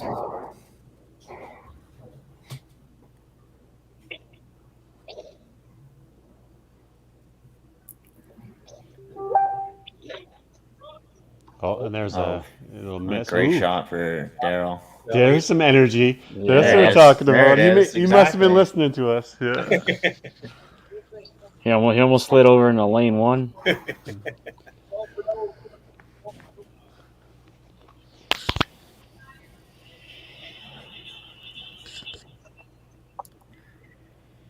Oh, chop kick back too. I think Zach Get looked the like he 7-10. was trying to get a little fancy with that spare.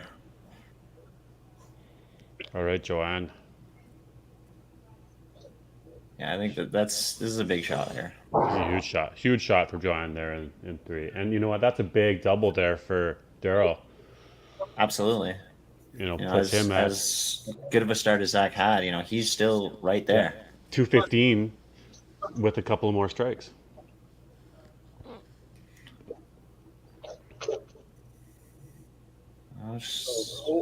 Chop. Looks like she Yeah, chopped I thought out. it was going to be a left. Thin chop look like. And Sean looks like he Dino. bought himself another frame at least with that shot.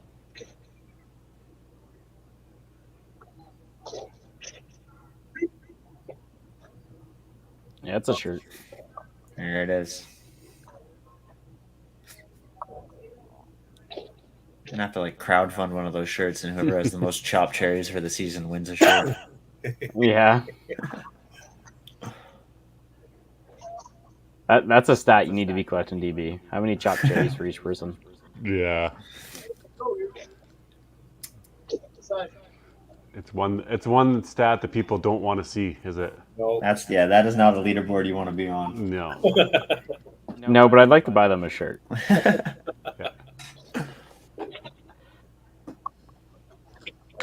They got to get their energy back, Mighty Plucks. Yeah, that one was a little lackadaisy. They are. I mean, pinfall is still very close, really, right now. So There we go. Again, they're in the match, right? Yeah. That's a spare. Yeah. So you get to 172 and 8, and you're only down by half a ball. yeah, Yeah, everything there's nothing yet that is lock and key, where they don't have any way of getting it back. oh well, Oh, you didn't like that one out of there, didn't And it? you got the kickback over on for the 5. he was pretty A little quick. bit of extra count.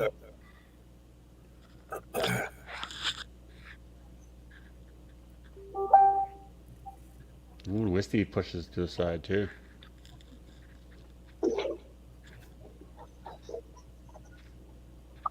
That looked a little fast to me. there.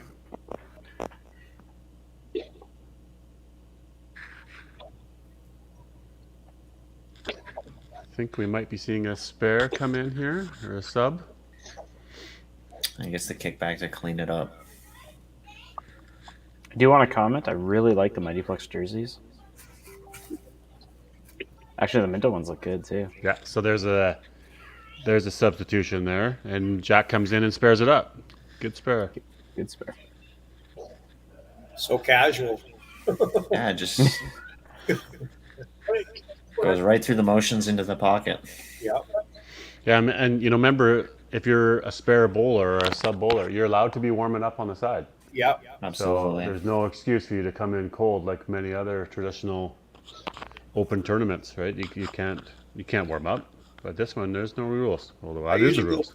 I usually do about 20 push-ups if I'm coming in, and then Oh, Lonnie. Lonnie's borrowing the monkey from last match to get that kickback. Grand Prairie to Prince Albert, that's not too far. It's up northern Yeah. part of the provinces. yep.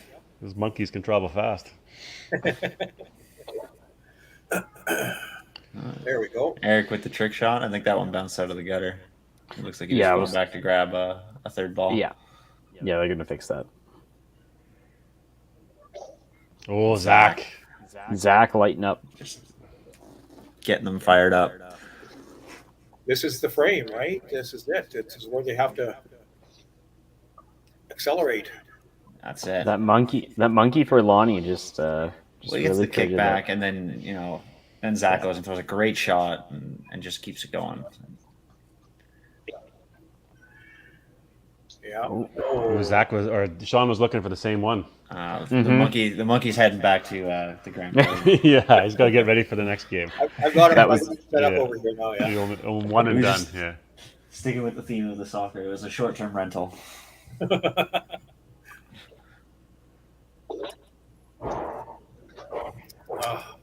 Daryl's wanting it though. Yeah. I like his energy, man. Yeah, I like his fight. I was just going to say He that is. that's good to see. That high energy stuff.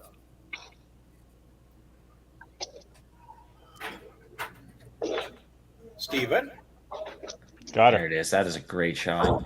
Yeah.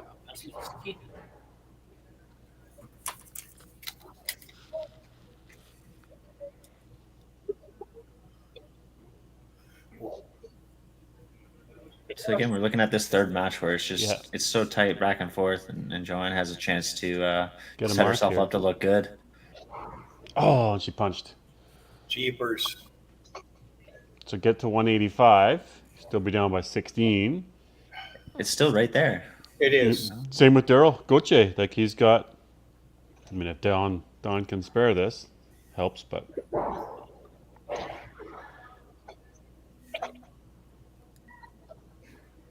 I mean, even she got it. both Daryls, they're still just right there.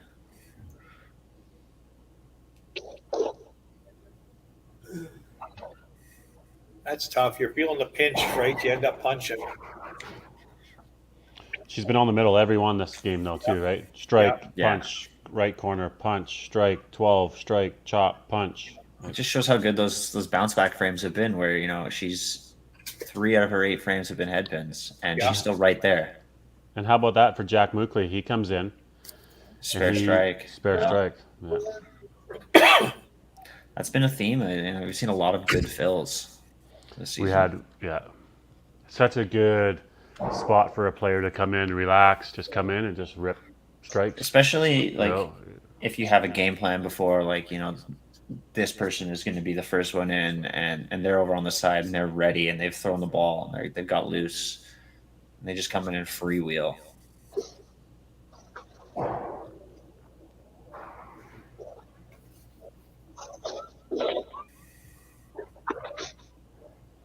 The monkey go to Timmins. And he did not make a stop in Timmins. That's the other direction. That's a little bit far. But he's staying up in his match. I mean, he's to 33, so he'll have the control. And he does lock down that spare to set them up with 3 marks working into the 10th frame. So a couple of matches could go anyway. That's going to require Mighty Plucks to throw a big 10th frame, though, for sure. Absolutely. Minto's in pretty big control here, looking like potentially a 7-1. So in a situation like this, do you think the pressure's on the Mighty Plucks more or on Minto here? Mighty Plucks. Yeah. Oh, yeah. Minto just has to throw their shot and trust their shot and throw it, whereas Mighty Plex have to actually. They're trying to chop at the bit and build up some ground. You got to make it happen, right? You got to go get. Whereas Minto can just sort of So there's Lonnie. And he just answers the question for me by throwing an absolute great shot. Yeah, and likely finish in that 250 range, which is. Absolutely.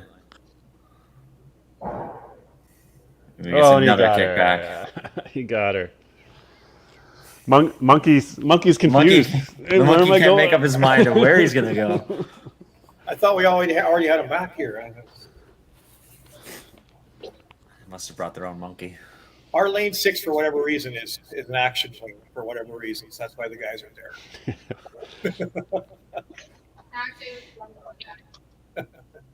And he tries to go skinny, and just like you said, right in that 250 range. Yep. It's almost like you've seen him do his thing before, maybe once or twice. I mean, that's a bad game for him.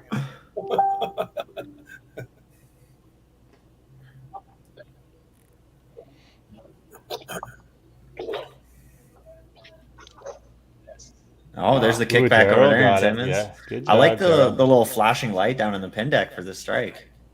I like that. Yeah, I don't know why it says please wait, stop, but there we go. I think it's the delay from the first person being done their game, maybe. so Zach's probably gonna have enough because he's looking at 265. Daryl So is he's just Hold on. no, he won't actually. Yeah, he Daryl will has now. no quit in him, man. So Daryl's 265, and that's what Zach's at. So Zach's gonna need one pin. Oh, I like his chances to hit something. it Just should something. be okay. Yeah. I like Daryl's game though. This one, he had some Yeah. He never quit. gumption. Yeah, he had some go. You give him back frame 6, and it's a different outcome, obviously. But Yeah, You know, what a great game for both players there in that second slot. Just Yeah. steady all the way and bringing in some positive energies, try and carry it down for the bottom three.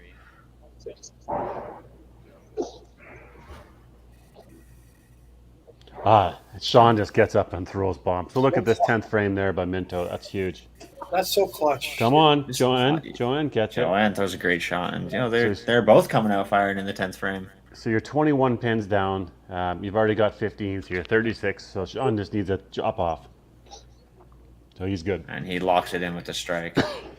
Yeah, he doesn't let up. He knows what he wants to do, and he's going to go try and help the bottom out as much as possible. And this 10th frame there, look at this 10th frame for Minto. I mean, that's now going to push him up into that 1250 range that we talked about at the beginning of the match. Yeah, that's that mark you want to be aiming for.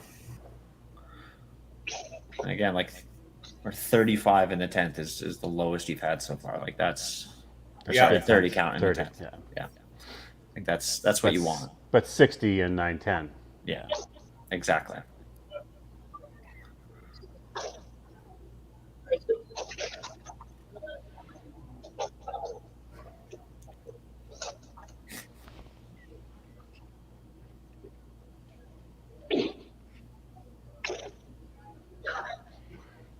She carry the chop there? No, not quite.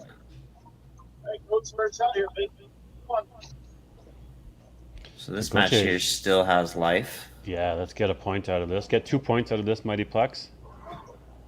Oh, punch. Man, oh man.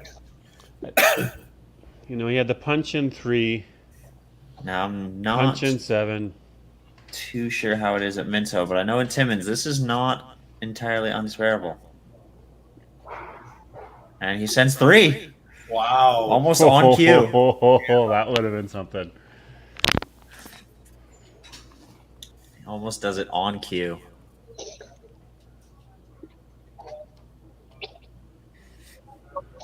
Well, I'm sure that was a disappointing game for Daryl, but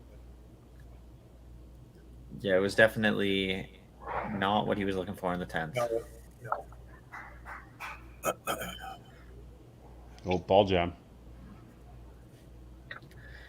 Minto's doing double duty, working the lanes and playing. Oh, Al got The tapped on the cut corner. through. The So we cut got through. max 279 there for Wisty. So that's going to get to 251. So a spare. He Spare could strike shut him ends up. it. Yeah, he could While shut we're him up. waiting, why is he whiskey? Whist. Oh, whisk. Well, that's Yeah, last. Yeah. That's yeah, just last saying match. Lord Thunder. Sorry. I'm the rookie in the Wow. booth here. Gotta Absolutely play buries Solid. that. Solid spare. He's confident on that spare. Yeah.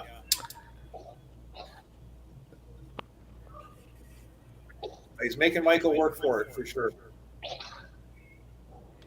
So interesting here in this pool for soccer because Morocco beat Belgium. So Belgium will now play Croatia. It's going to be a mix mash. I mean, Canada won't be able to make it through because they're going to go with 2 losses, but they could beat Morocco. Morocco will have 4 points. So Canada will be officially eliminated.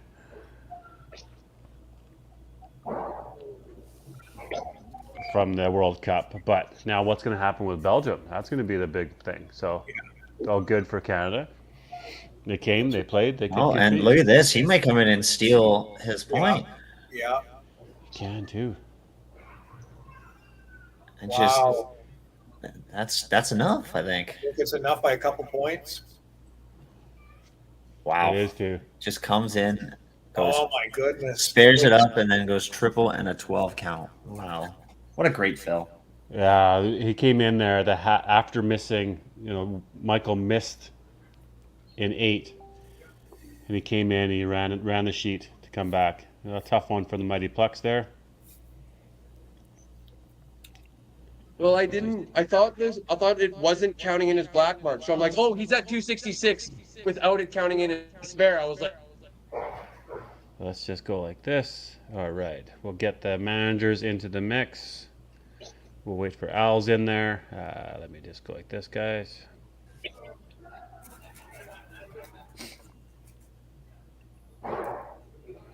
There's everybody there. How we all doing? Let me just take you off of mute. Here we go. Well, Tracy, it's your first experience as a manager. You had to make a big pull in 8, and it looks like it pays off for you with Jack coming in and throwing a bunch of strikes. I was ready to pull several times, and then they'd come back. Second guessed it a little, but it all worked out great. And Lonnie up top, we talked about, obviously hit steady as he is. A couple of little wonky ones here and there, but obviously came back and got to that 250 mark. And Zach was throwing bombs the whole time too. Yes. Just an overall great team effort for your team. Yeah, everyone played really well. And now that's nice. You get just the one match today, but an 8-0 makes going for lunch a little bit easier now, doesn't it? Great. Yeah, Absolutely. now we got a bit of a break, but we're happy with our results. It was a great game. Good work. And Al, unfortunately, a tough loss there for the mighty Plex. Definitely showed some fight in the game, though. Had some good energy for some players, and we're sort of in the mix there, right down to the end again. But unfortunately, on the losing end of that one again. Yeah, it wasn't ideal. 4-5, we started kind of going, and we got the break. Came out a little slow after that. We just couldn't get anything going as a team. A lot of headbins, a lot of chops, weren't converting. When we only have 2 guys basically over 200, we're not going to win many matches, kind of thing. It's Daryl made a push at the end, but Zach kind of knocked him out, and then they made a great pull, and he pulled off. I shot 2 good shots in 10 and tried to shut him out, but he did what he had to do. Yeah, he certainly did. Now, it looks like you've got a little bit of a global little thing going on over there. Is that affecting anything, or is it just another nature? It's just there's a YBC like glow in the dark family twosome going on like half the lanes, so it's only like the glow bowling that are on the actual like lane beds, I guess. So it doesn't really affect us that much. It's not an excuse by any means. It's all good. It's good. No issues.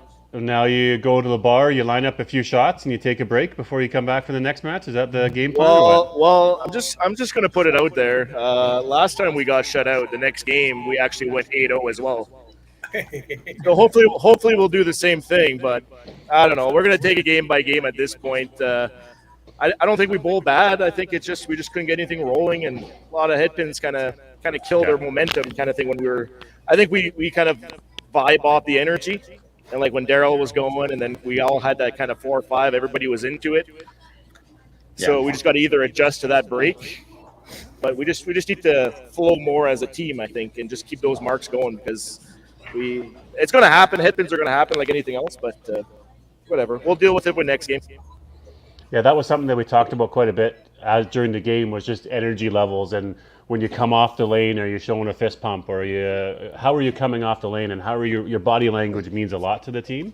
And that's just something that obviously the team was at moments you had it, but at moments you didn't have it. So that's something to be conscious of, obviously. Well, that's just Gauthier though. If you know Gauthier, he's just miserable all the time. So everybody else we're good. Almost comes up with the clutch headpin spare in the 10th with his back to the pins. Yeah. Yeah. Well, good stuff. I know you guys got a break here, and then you'll play again in match 4. And Tracy to the Minto Maniacs, thanks for being with us today. Enjoy lunch, and we'll see you on the next show. Great game, Minto. Oh, I muted you. Sorry, Tracy, go ahead. Good luck to you guys in your second match today. All right, gang, we'll run the commercial. We'll be back with you in a sec.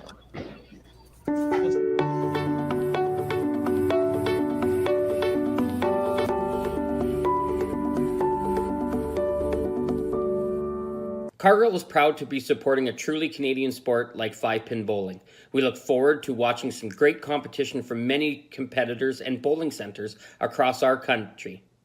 With hundreds of locations across Canada, Cargill is committed to helping the Canadian farmer thrive. Whether it is selling commodities, getting agronomic advice, fertilizer needs, crop protection, and marketing expertise, Cargill is here to help. So please enjoy this bowling. Thank you.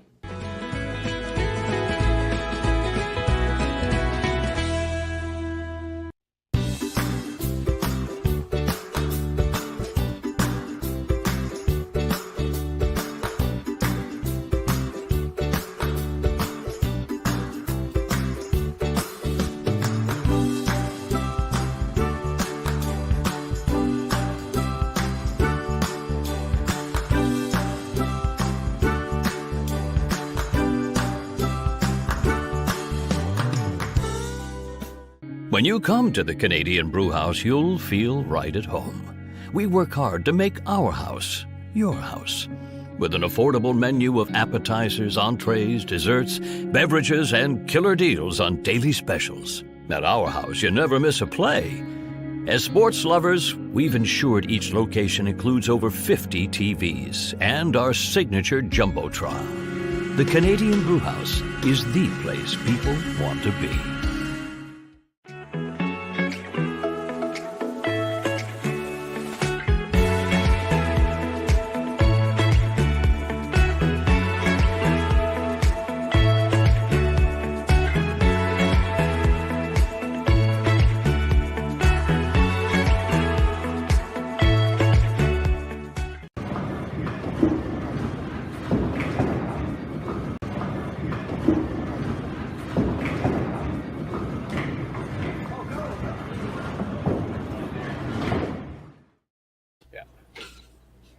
All right, and there we go, queuing up match number 3.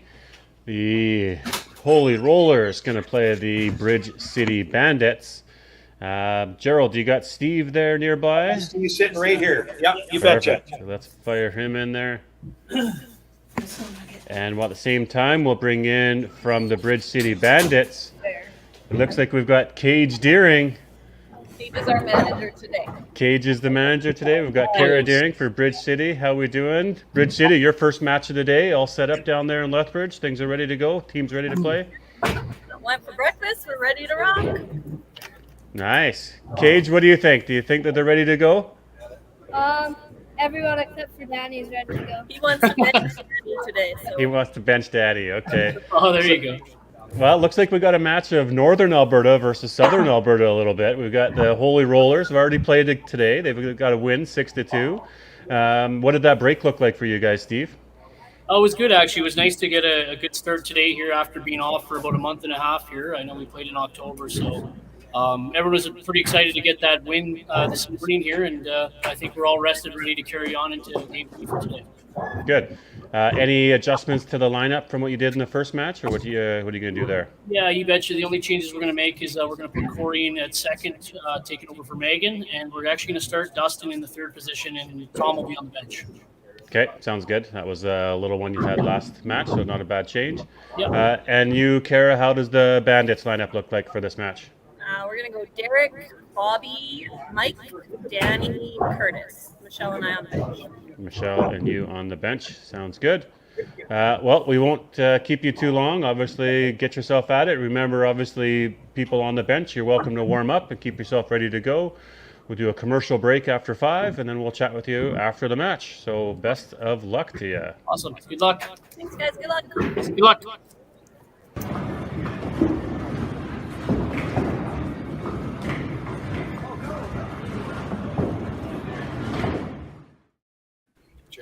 Okay, we'll go there. You didn't hear me swear at Dustin, did you? No? Okay. No, you're good, buddy. You're good. Okay, let's do the Holy Rollers. Gerald, you got the lineup here?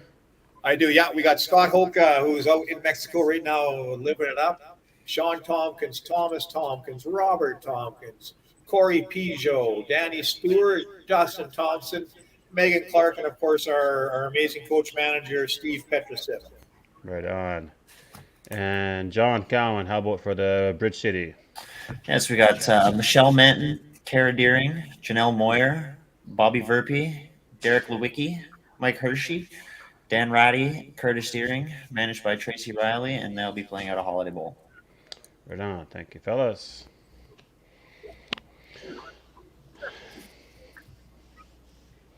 Yeah, so if we looked at the standings again, as these two get things going, we know obviously the Holy Rollers picked up 6 points, so they're up to 16 points with 3 matches played. Bridge City Bandits only had 3 points with 2 matches played, but Bridge City here is an opportunity with 2 matches to go. Sounds like they're vibing, went for a nice breakfast. Some of these bowlers too for Bridge City, they bowl out of Medicine Hat, or they're from Medicine Hat, so you're again looking like another hour and a half travel time. I know obviously Kara, Curtis, they're traveling a little bit. Southern Alberta is sort of similar to the, municipalities, a little bit more spread out, and you got to do what you got to do.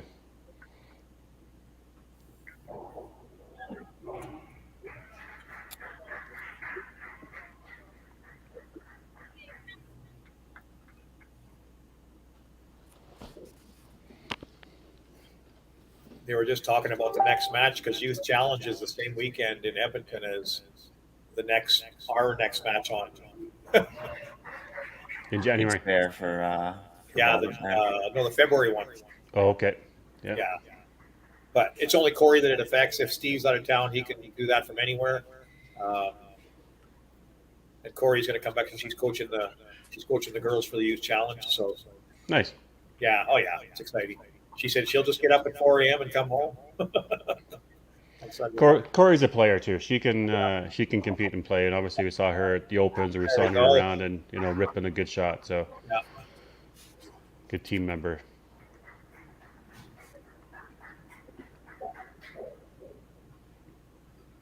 Their biggest cheerleader is sitting on the bench, and that's Thomas Tompkins. He's what a great shot, Bobby. Yeah, good shot. Bobby's a national level player. Bobby Sisko,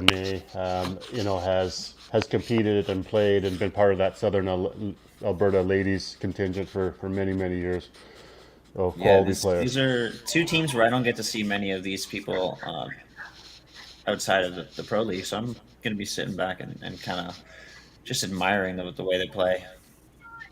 And good players. Mike Hershey too is a guy doesn't get to play a ton of events, but he's a competitor, sure. and great player.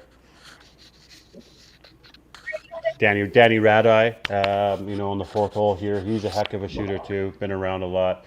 Great guy to be around. Can throw big bombs. And Curtis Deering, friends of mine. I've watched him play, and unreal guy. We talked about a little bit on Wednesday podcast. His mental game was up there with some of the best of the career, that could visualize and see things and just close his eyes before he goes up there. Just side of his game was second to none. Just carrying over from his good first game, just buries that first ball.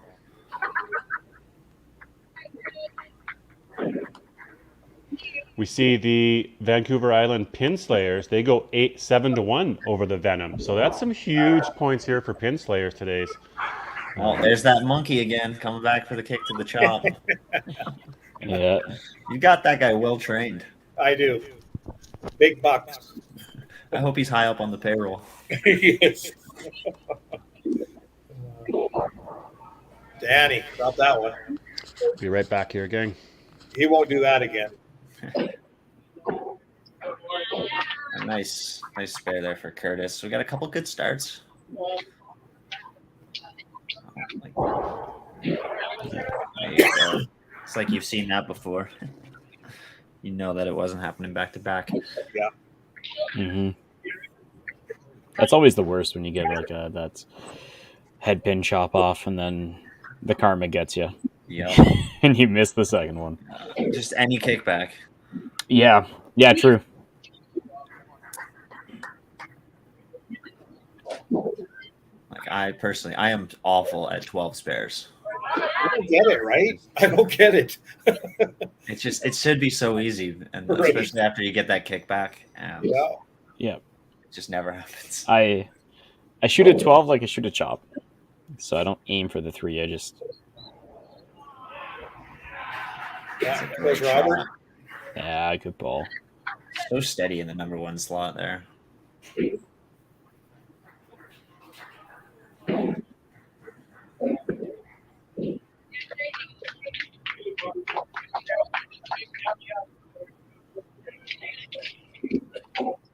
I feel like that monkey just teleports though. He's just ready when he needs to be. Yeah. That looks like a great Well- shot. Oh wow. Corey with a big start. Yeah. Yeah, she is not messing around. No. Neither is Bobby. Neither is Bobby. Yeah, it's a slugfest in the 2-hole. That's the way it's supposed to be. That's awesome. Yeah. See if Dustin can get out of his own head here. He's been pushing the ball too much. I made Dustin throw too many balls during camera setup. Yeah. Just a slight overcorrection from the first one getting a bit high. Sets himself up to work on a spare here. I've seen him throw so many balls. I see what he's not doing, but I can't run out there and tell him, right? So, Mhm. oh, Just enough. yeah. Looks Oh, the same on the enough. scoreboard. showing some And muscle. then there. a Yeah. little flex there.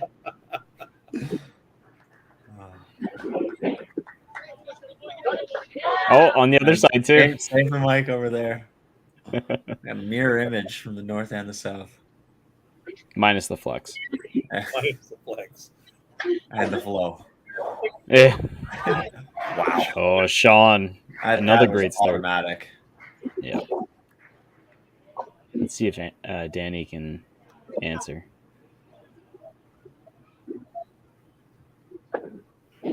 It's on around. Oh. No pull? Uh, Oh. got the That is unfortunate not- bounce off the wall. Yeah, that was Boy, not a Danny, shot he's where he great. should have been looking for a string pull. Yep. He Good deserved frame. a better fate than that corner pin, but corner spare is not a bad thing to have. Check frame for Holy Rollers here.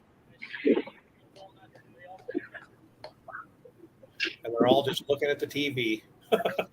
And Ooh. automatic. The wind. I don't know if we can even count that towards his hit percentage. We'll make sure to tell JB. Yeah, that one gets an asterisk beside it. The monkey pulled it.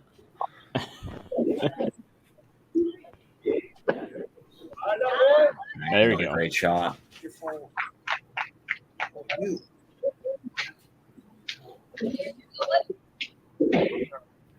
I'll say a better start for both teams. I know they didn't play the last game, but compared to the last game.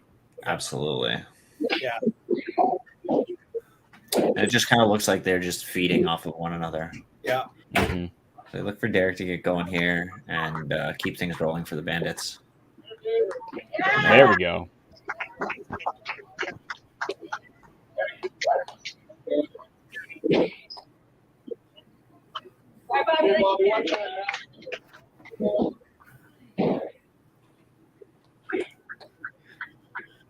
See if Robert is at this point he has a tendency to push to the right. Bobby, I don't know if she liked Bobby. that shot up for the first like 3/4 of the way down the lane, but what a great result that And he one pushed was. to the left. Yeah, Bobby didn't look like she liked it, but it worked.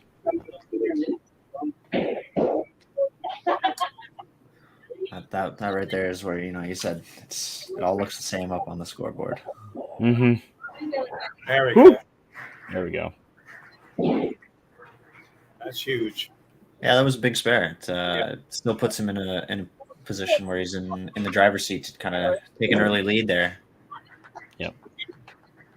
Let's see if Corey can keep up the pace. Yeah, the first 2 frames for Derek were a little rough, but he's found it. So Looks good. Oh. Oh my! What a The great. girls in 2 are just firing. Yeah. This is it. Perfect matchup. Yep. Showing everybody else how to do it. They're killing the myth of getting buried in the 2-hole. Right. Carrying in the 2-hole. Exactly. Yeah. Look for Dustin to keep things rolling here and bring some of the momentum. Take advantage of the open frame on the other side. Oh, Dustin's just struggling. Even his bad shots are head pins. So you know that it's right there. Yep. Danny a little wide.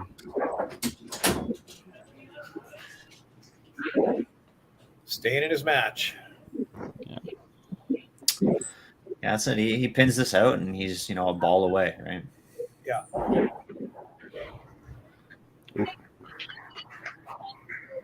Even so, that gets him to 43. She's only 14 back with a bit of a rough start.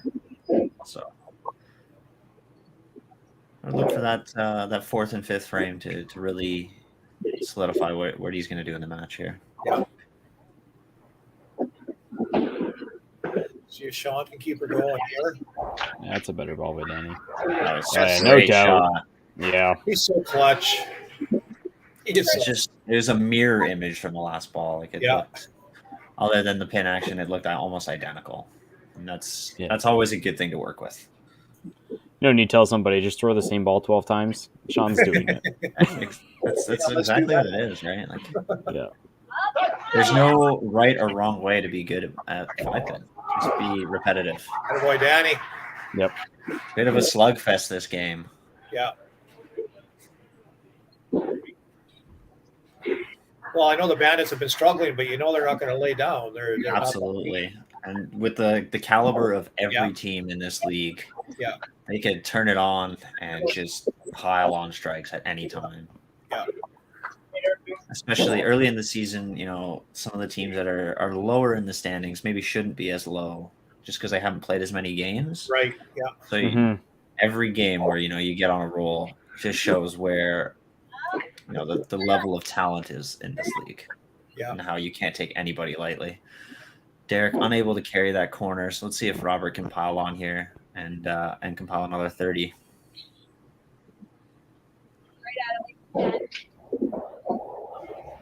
Yeah, he has push it again. He has a tendency one was to push right. that ball, right? He gets a little bit of help on the other side with the missed spare. It looks like 3 out of his 4 first balls have been pushed a bit, so maybe something to keep in mind. That second shot was so comfortable. Yeah. Robert's pretty famous on Friday nights for about third game in. Shirt comes off and down the lane he goes. Bobby again. Doesn't look like she liked it right out of the hand, but a good result. I think it was moving to the middle, and she was just worried about being too thick. But Or he dropped that ball. She dropped it. So Bobby gets the count on the double there. And more importantly, she gets the spare here, which really solidifies the direction that she can go from here. Corey doesn't want to lose the line.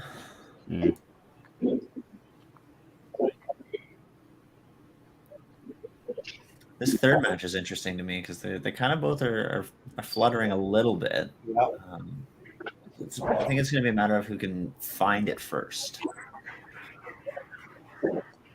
That's what it'll come down to. You're absolutely right. And there's my great shot. You knew it right away. It's just going to come back in left pocket. Obviously, I'm not familiar with his shot, but just watching it, that's how I would want to see him throw more. Just bury it right pocket or left pocket coming back in. Yeah.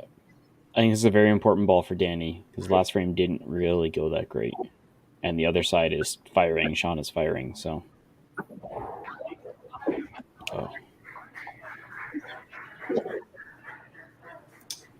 Another shove for Dustin there. Yeah, he gets a little bit high. Gerald, we're gonna send you out there to give him a good smack on the head. Ready to Big, go out this is a there, big bud. spare opportunity here. Yeah, There you go. that was a better ball. A couple of them that they maybe need to just pick up a ball and put it down and then throw their spare shot for at the full rack. Yeah. So the second ones, they just look so comfortable. The first ones, I don't know if they're maybe just squeezing a little bit, trying to get something going. Did we lose our camera on 4? On Yeah, and we just give it a read. There Oh, it is. we're There back. we We're go. back. We're back just Wasn't- in time to see another good Sean Tompkins Another, shot. yeah, another Just great in ball by time to Sean. see that. You wouldn't want to miss that one. He I'd comes like out to of take the gates with a credit, jam but bomb. it just fixed itself.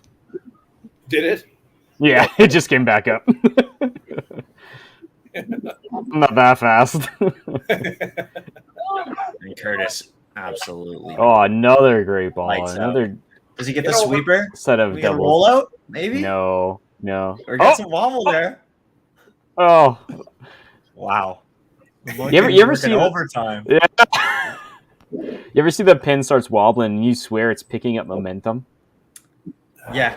Well, it's And you're right just when like- it, rolled into the gutter. That's when he got the little tap.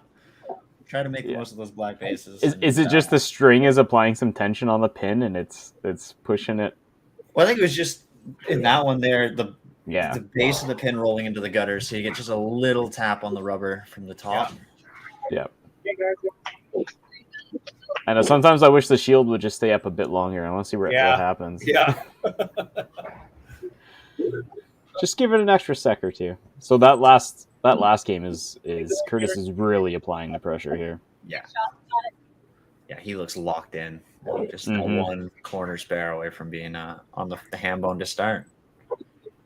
I mean, point wise, you swap 4 and 5, and it's pretty close. Yeah. Oh. So Derek runs just a little high. Maybe Robert? deserved a corner out of that, but if he can spare that chop, then that's a good result there. Robert looks very Robert threw comfortable that there. good ball. Now, I'm interested to see how Corey bounces back. How she responds, yeah. Yeah.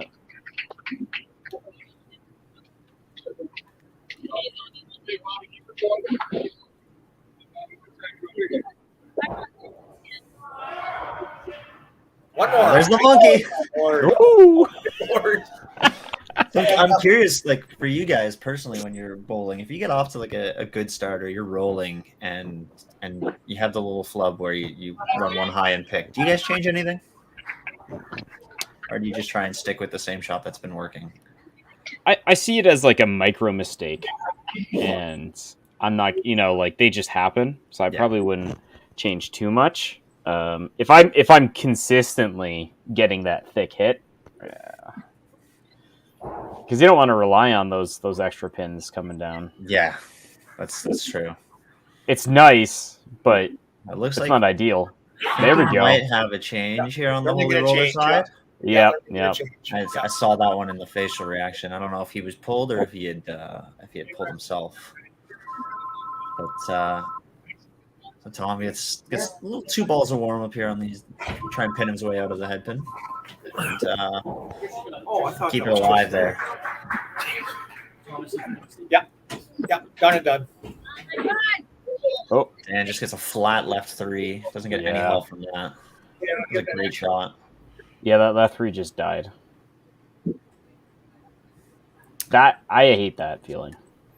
Watching the pin just roll over and it always happens at the most inopportune times too. Yeah. They got somewhere in that 3 spot.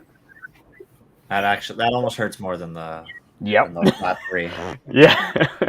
When you the flat 3 is unfortunate, but the flat that 3 is was unfortunate, and then you probably shouldn't need to be shooting a spare shot, and it just doesn't go well, and that's the end of the. Oh, that's a pull there too. Oh. So this is a tough one for Michelle to come in and fight somebody who is just throwing a ton. Yeah. He is in a groove. And obviously for the Bandit side, you can't expect her to make up ground if he stays hot like that. So she's just going to be coming in to try and turn over the momentum and keep Curtis going strong at the bottom. Danny. Ooh. Danny has a little bit of a brain fart. Yeah. Thankfully, it's on and open, so a 3 spare looks good here. I do like to see a good 3 spare. That's what it Not very was. special. Pin to pin doesn't even need a string pull or a kickback. Yeah. Unfortunate. It's the head pin with the kicker for Curtis. You totally called that 3-pin spare. He did so. I've had a couple commentators curses, but I'm helping out a few people here. Yeah. Even it out. You just have to have faith when you say it. Oh, that's the 5th frame, eh? That went by quick. Jeepers. Yeah, they just. Good bowling means fast games. That's right. Yeah.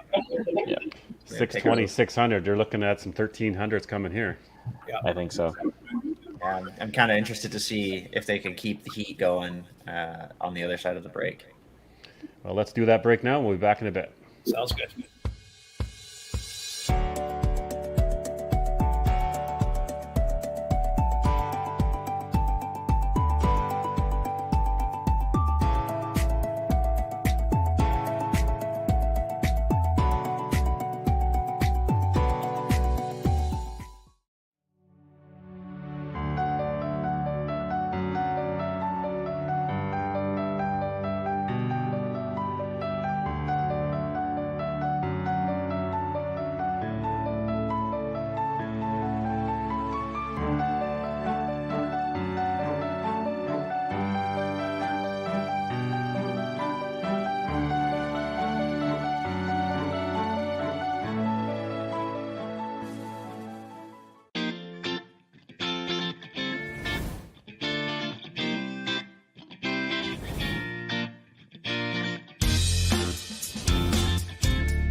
Whoa.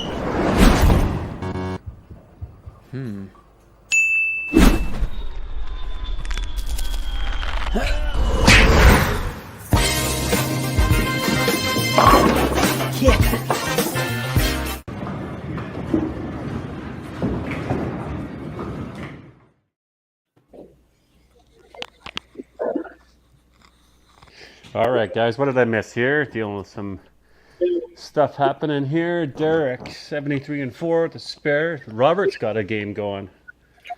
Yeah, Sean with the Yahtzee. It's been a bit of a slugfest here. Whew, Sean's got a Yahtzee, yeah, to start the game. Bobby's got a big one going. So I'm looking to see for Robert here to just get up and get things firing again. Keep the momentum going. Shorten that break. Is Dustin still in? Is Dustin still in the lineup?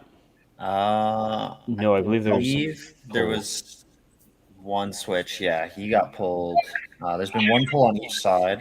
Okay. Michelle is in for Danny. I know that one for sure. And did Sean go in for? Oh no, Sean's already in. I'm trying to remember. Did Megan go in for Dustin? Was it Tom that went in for Dustin? Yeah. So Tom went in for Dustin. Yeah. Okay. So Derek comes out of the break firing. Bobby's looking to keep the momentum going, just pushes a little bit right. And are we going to see another 3-pin spare here? I think the holy rollers are up at the bar having a shot, tequila or something. I don't know what's going on now. Yeah, I won't tell their secrets. Come on, Bobby. Looks better. Got a shot. No, not quite. All right, so she fizzled out a little bit there after the break, but she can bounce back and stay in charge there. Yeah, just needs to pull the ripcord on 7 and get back into it. Exactly. Little stumble at the line there. Yeah, it was a shot of tequila. Might have double dipped on his. Did that monkey join them?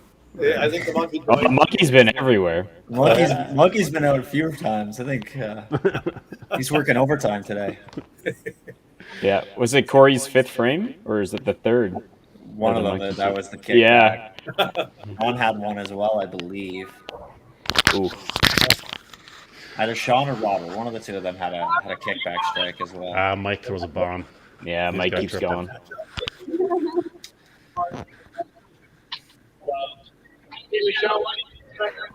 So again, now, like, if you're Michelle in this situation, like, what's your mindset here? What are you thinking on your fill? Just Got to do be your loose. thing? Yeah, stay loose. You're in now. Throw your shot. Yeah. You see if you can help out the team and That's a great shot. Yeah. Unfortunate cut through, but pockets. You want to shoot middle shots. You don't want to come in and start missing because then it's just a go.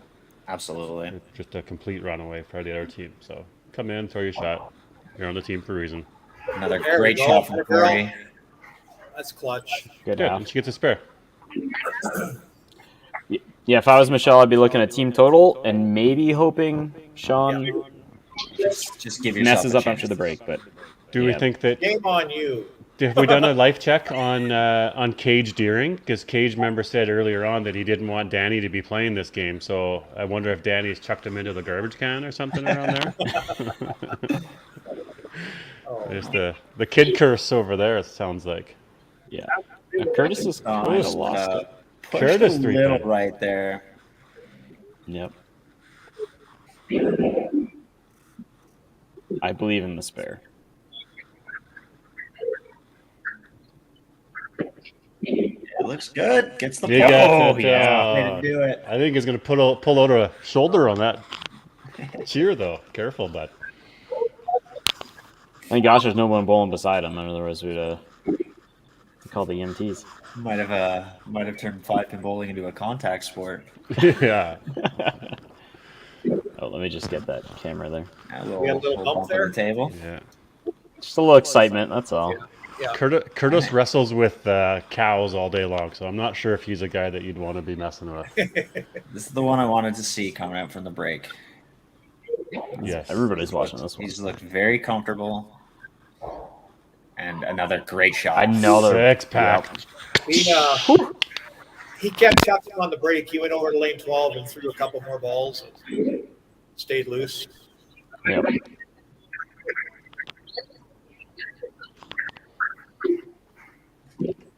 Well, those 45s add up real quick. So Oh, yeah. And that one's there's a ball buried. too. Danny, I don't know if he felt everybody from the Bandits watching him, but he threw an absolute bomb there. Yeah. So Gerald, we need a cage update right away here. A which update? Oh, is that the other Danny? That's Sorry. Oh yeah, okay. Danny. Cage is down in Medicine or in Lethbridge. Yeah, we're gonna need My an apologies. update. That's okay. I think they're just we can see them in the background watching the games. We can't see them. We don't know if they're listening though. So. Great shot for Derek. Derek gets another one. That one looked good. Gets the Oh, flat my three and Lord. the kickback. Yeah. And the flex. Maybe should have needed the kickback there. Got an interesting Holy overreaction. The from right monkey three, made but, some babies. Yeah. Ball does not lie on that one. That was little clutch family because of monkeys. Robert still has that 2-point lead no matter what happens here. If they strike out together, Yeah. right? It's Corey's yeah, in the mix here of the double. yeah. Mm-hmm. Yeah, it's been a slugfest in the 2-hole, and just a little right, but still got a good shot here to make up some ground and maybe take advantage here. Big time ground. Yeah. It's right out of her hand. She felt it. Oh, 3-pin three spare on the other side. Nice. That's huge. Only 3 for 4 this game. I think so. Yeah. I'm trying to find the missed one. That There. was that not Curtis's 5th frame?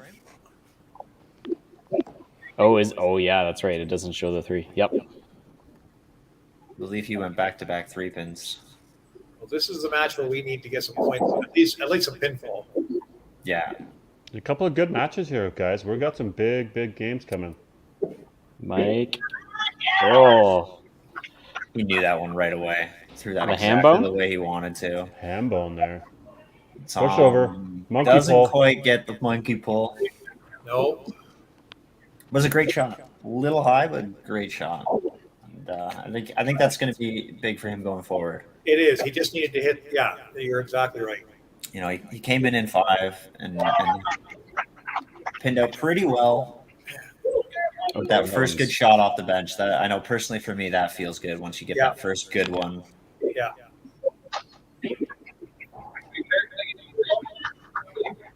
A little unfortunate on the spare, but was the rumor the next one's automatic on a corner miss? Just give it to him. Oh, Curtis doesn't quite get the monkey to pull him for a chop. It gets a 7. Back on middle at least. Yeah. Maybe not the way he wants to be, but it's something to work with. Yes. Never a doubt. Never a doubt. Shaken martini. Oh my goodness. That's a 7 shaken martini? Yeah, that's what I call it. I think everybody else calls it something different, but I call it a shaken martini. It's the 007. Yeah. Okay. And Yes. Oh, he knew. yeah, he's feeding off of Sean's great start. Yeah. The two of them at the bottom, that's going to be a tough one to keep up with right now. Still a great frame by Bridge City, the 4 to 5, right? Mm-hmm. Yeah, we're getting to that time now where those are the frames you need to have those on both sides. I gotta keep building. You cannot get complacent here. It's still such a close game, like 30, 40 pins away. Yeah. Guys are locked in. It's good to see. Steve's because you have pulling their note out there. Oh, one more? Oh, that's massive. There's the monkey. That could be huge.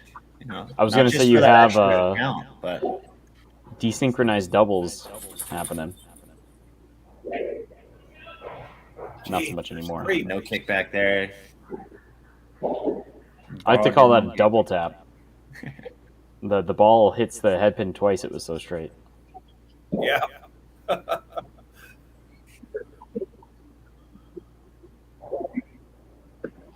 Tries to slide it. Oh, he tried. And Derek takes advantage of the kickback. It's a huge chop there. Big time. That tightens that match right up. Absolutely. Oh, sorry. Yeah, he's ahead a little bit. Yeah. Mm-hmm. Yeah, just like that. One good break, and he takes advantage of it, and he's back in the driver's seat.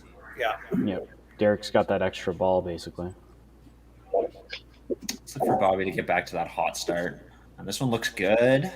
Oh, tailed back a little bit. It's hard to tell because she gets those ones that stay in the left pocket, and the body language is exactly the same every time. I find it's just a matter of rotation difference. Like it seems like it even pulls more. You dropped that one. Holy. I heard that one hit the lane. Yeah.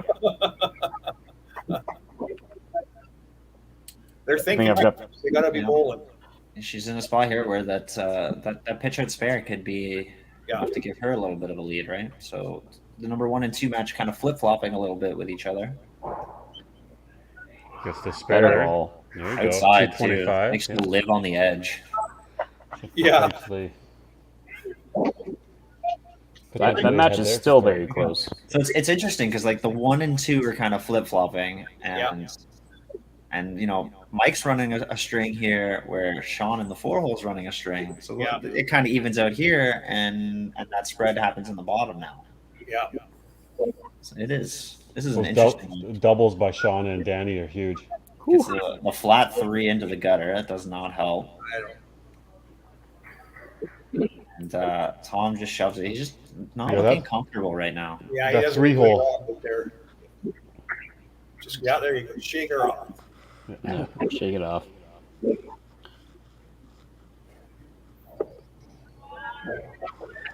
Looked better. It was a little bit flat, that shot, but the shot looked better.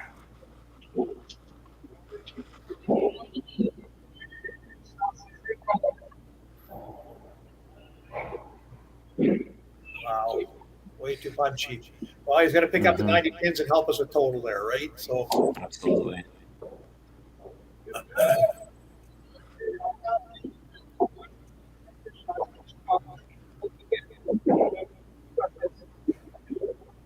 Well, we're all holding our breath for Sean. You know that.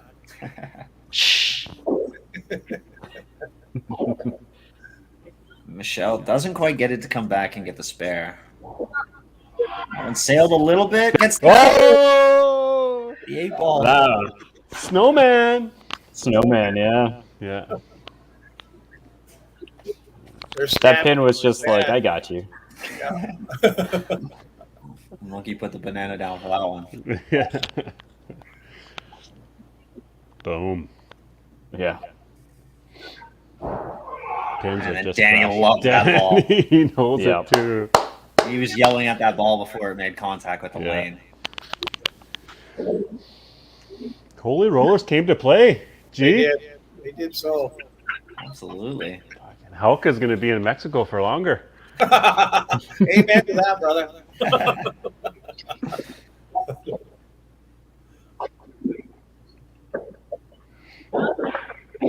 A little blow through chop there. Ooh, that almost had both those pins look like they were going to cave in on themselves.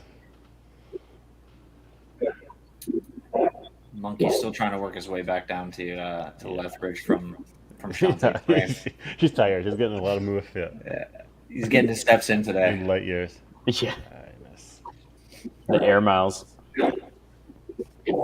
Is that still a thing? Unfortunately. So here we are, 1,000 after 8, 1053. We got 1400s looking here for Holy Rollers. But Bridge City's got a big one up there too. Let's go finish it, gang. This is going to be an exciting finish. This is awesome. There's a lot of score here on both sides.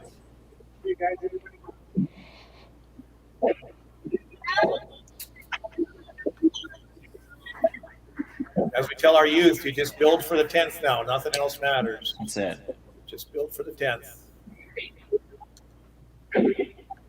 9 and 10 is enough to turn around a game, even if it's not going the way you want it to. Yeah. Derek liked that one right away. Yeah, good setup. 203 and 9. So did Robert. Not a boy, Doodle. So that's a tight game going into 10. Yeah. Mm-hmm. 13 points? Yeah.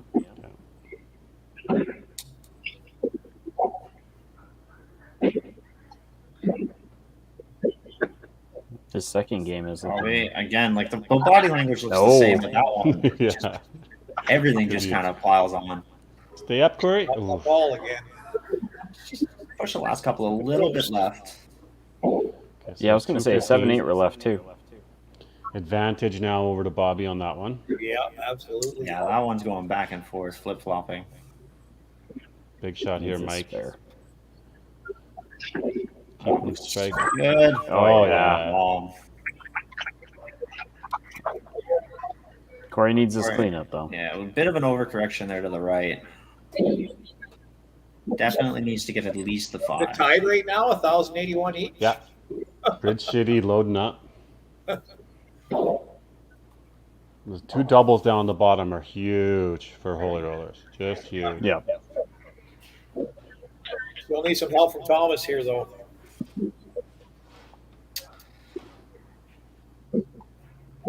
Daniel with the 3 spare? Or sorry, Michelle with the 3 spare? Get in there. Looks good. Calling it. Oh, that was a strike shot. This is really, really important here for Tom to find that comfortable shot. Yeah. For 910, get himself to 200.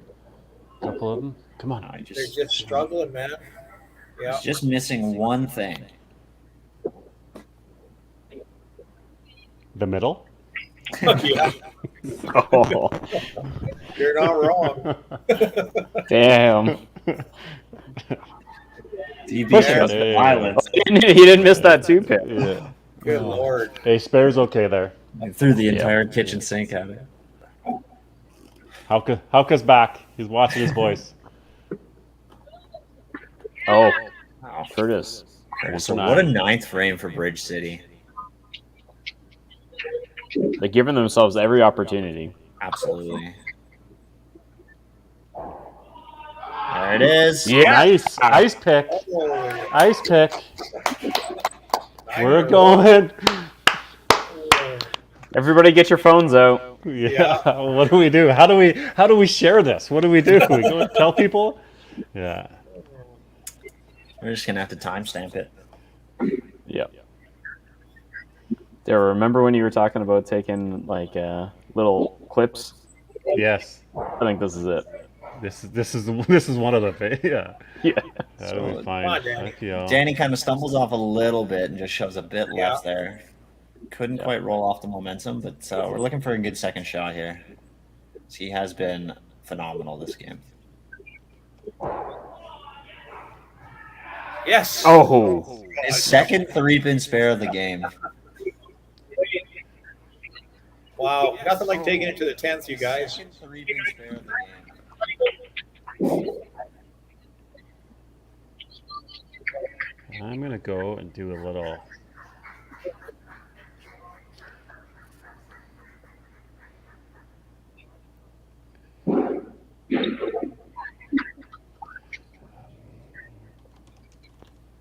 All right, Robert.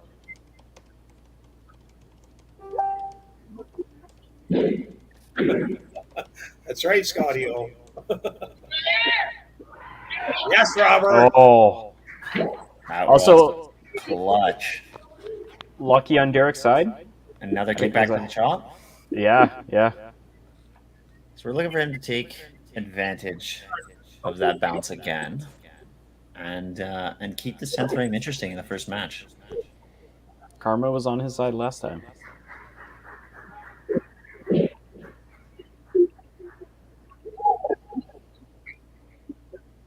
I just posted on Facebook to tell people to watch. Yeah. So he goes and makes a spare again, and that puts a little bit more pressure on this shot for Robert. He's still in the driver's seat, but he needs to give himself something to work with.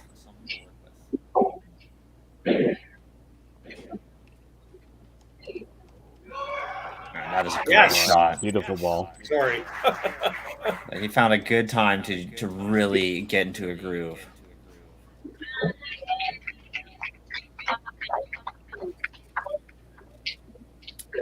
Little bit of caster bias here from Jeremy. Yeah. I'm sorry. That's okay. I love watching good bowling, right? So I'm good either way, but it's a great match. Yeah. So that's exactly it. It is a great match. Yeah. You know, like that did lock in the win because Derek did, made yeah, it he's at 263. 65 right now. That's Yeah. crazy. Derek put up a great fight. Took advantage of a couple good breaks. Bobby. Bobby's found it again. Pinfall, baby. Yeah. Got the sweeper there. A little bit of body language where she was asking for some help from the pin deck.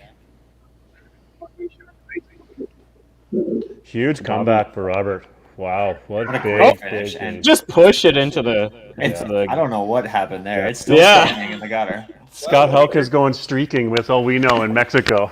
He's going running up Bobby and down the almost beach. gets another Correct. sweeper there. So that's a big Hold game. on, I here. think they have to do a correction. Okay, but so do the correction. Yeah. Yeah, it's that a was strike. Yeah. Yeah. It was standing in the gutter, but it was It in the was gutter. standing in the gutter. The monkey was slacking.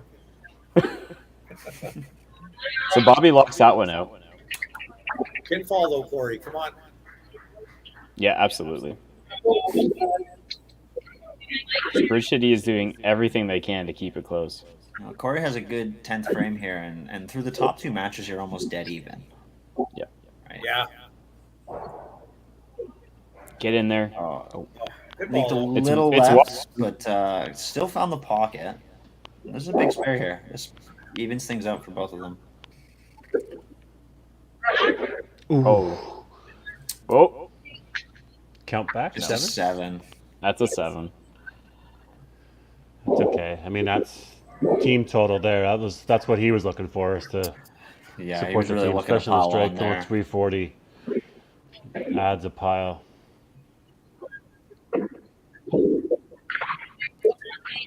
A good play to secure that the 27 count. Mm-hmm. And it's never a bad time to put up a 290.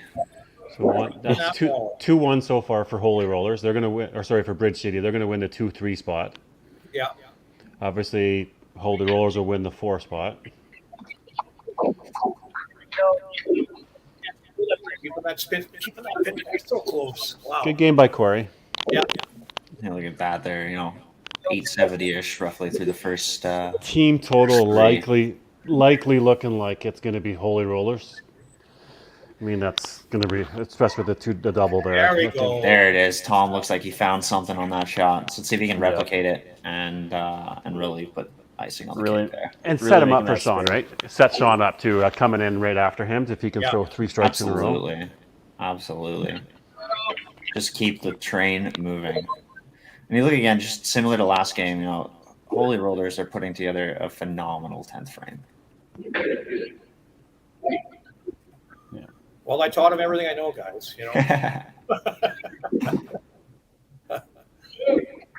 Oh, No opportunity to spare that 3.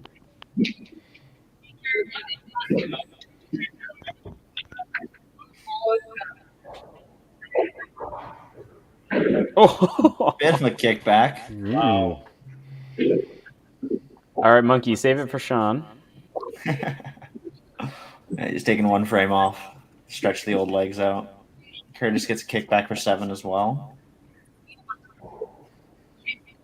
That's a Hey, good finish. Yeah. Good finish, Tom. Yeah, Ahead of really made a game out of it in the last 2 frames. All right, Actually, Sean. 3 from Holy Rollers and 4 in Michelle's finished there. They're almost tied.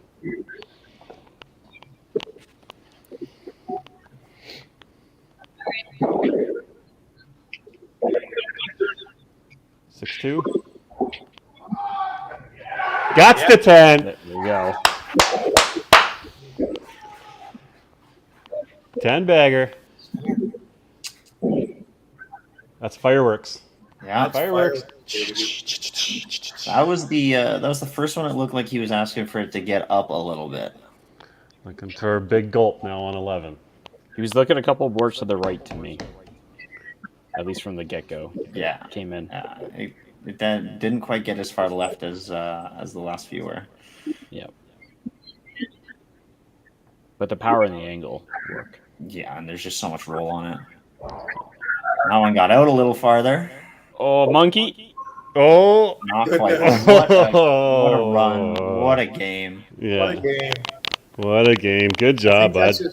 I think that's his first one. Spare it up for a 430. Yeah. Good job. Well, if that is his first one, credit to him for showing the composure. Ooh. You don't want to lose that line. Yeah. Don't want to lose that line. 425. Good job. What a game. Congratulations. Beautiful. And to do it on camera, too. Stay composed. There. The wife's going over there to give him a big hug. Yeah, that 11th one, he got it out a little bit further. I don't know if there was a bit of excitement or something. Now Danny's just going to coast into the finish line here for a small 14 possible.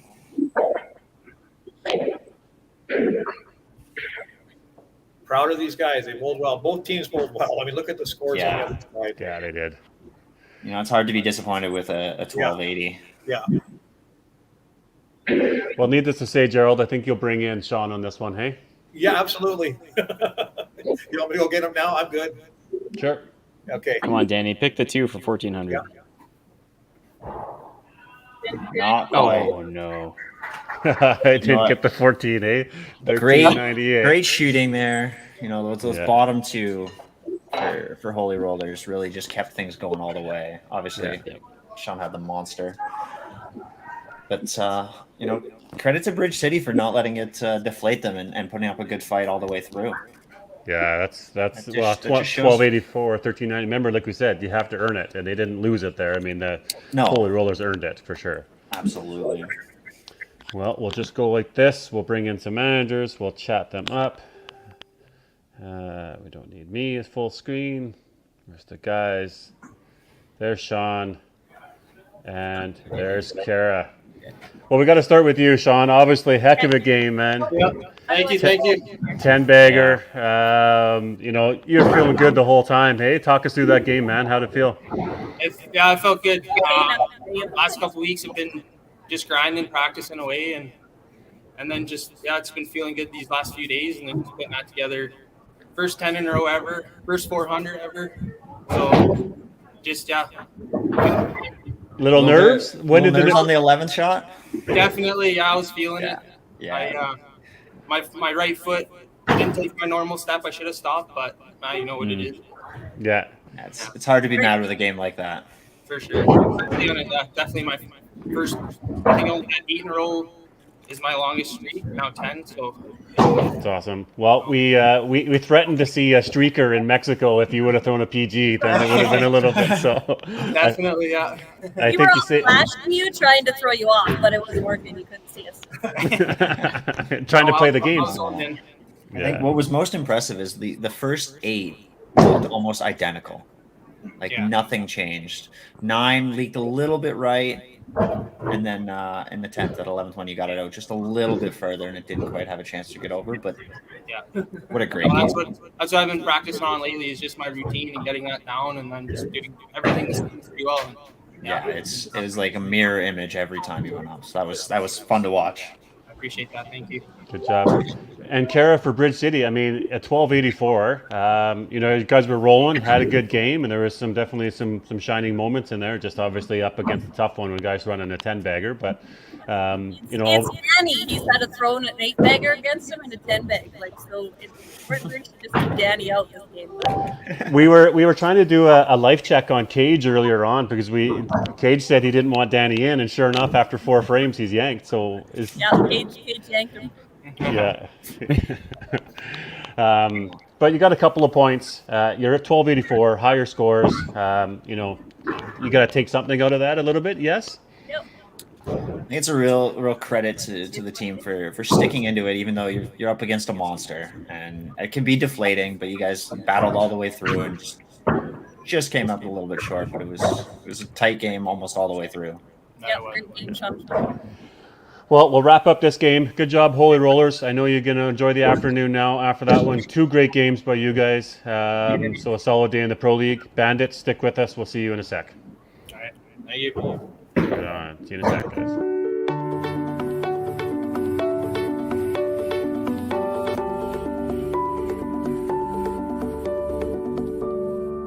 Cargill is proud to be supporting a truly Canadian sport like 5-pin bowling. We look forward to watching some great competition from many competitors and bowling centers across our country. With hundreds of locations across Canada, Cargill is committed to helping the Canadian farmer thrive. Whether it is selling commodities, getting agronomic advice, fertilizer needs, crop protection, and marketing expertise, Cargill is here to help. So please enjoy this bowling. Thank you.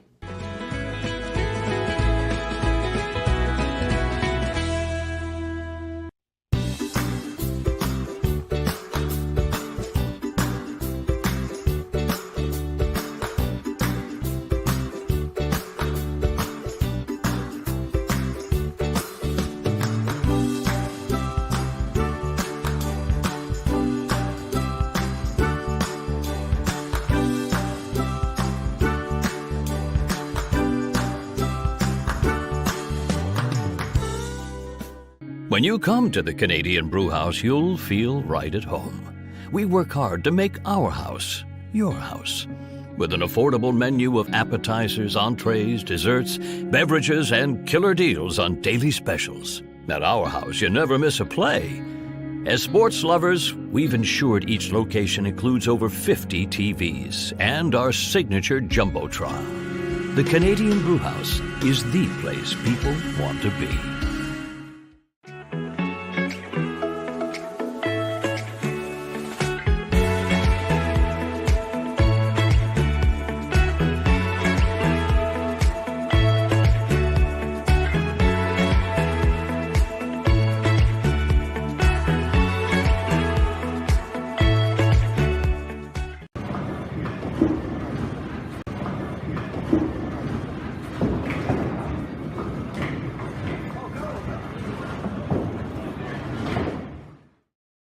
After watching the actual 14. Okay, so here we go for our 4th match of the day. We've got the Bridge City Bandits back up, playing the Timmins Mighty Plucks.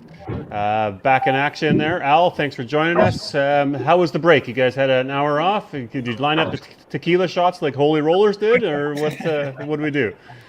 No, we just cried in our teeth a little bit, but no, we Yeah, we just had a little bit of a break.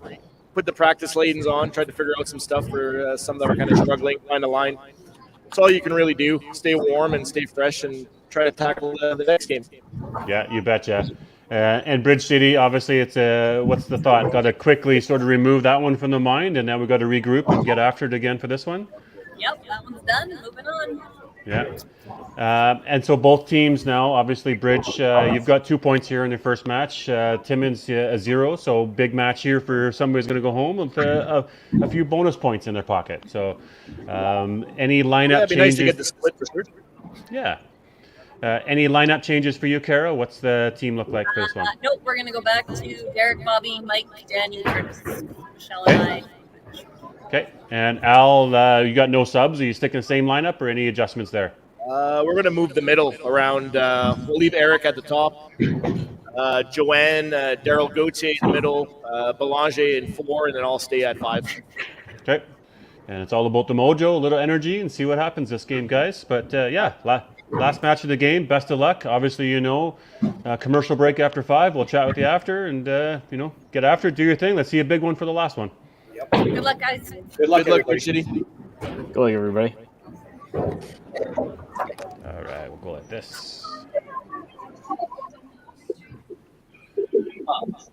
And the score camera we'll look for the Bridge City. Yeah, it just went out. So what we'll do here is we will line up rosters. Who's got that one? John?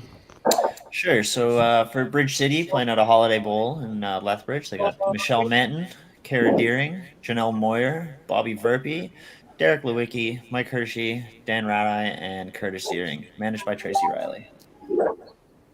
Right on. And Derek starts off with a strike. Let's see what Eric does here.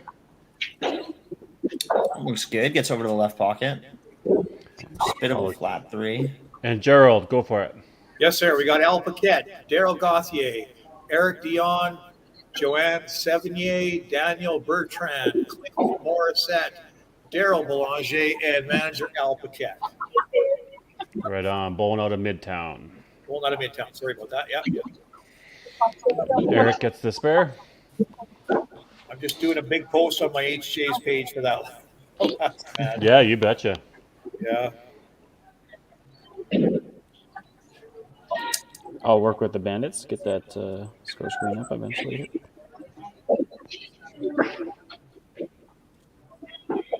Bobby comes out firing again.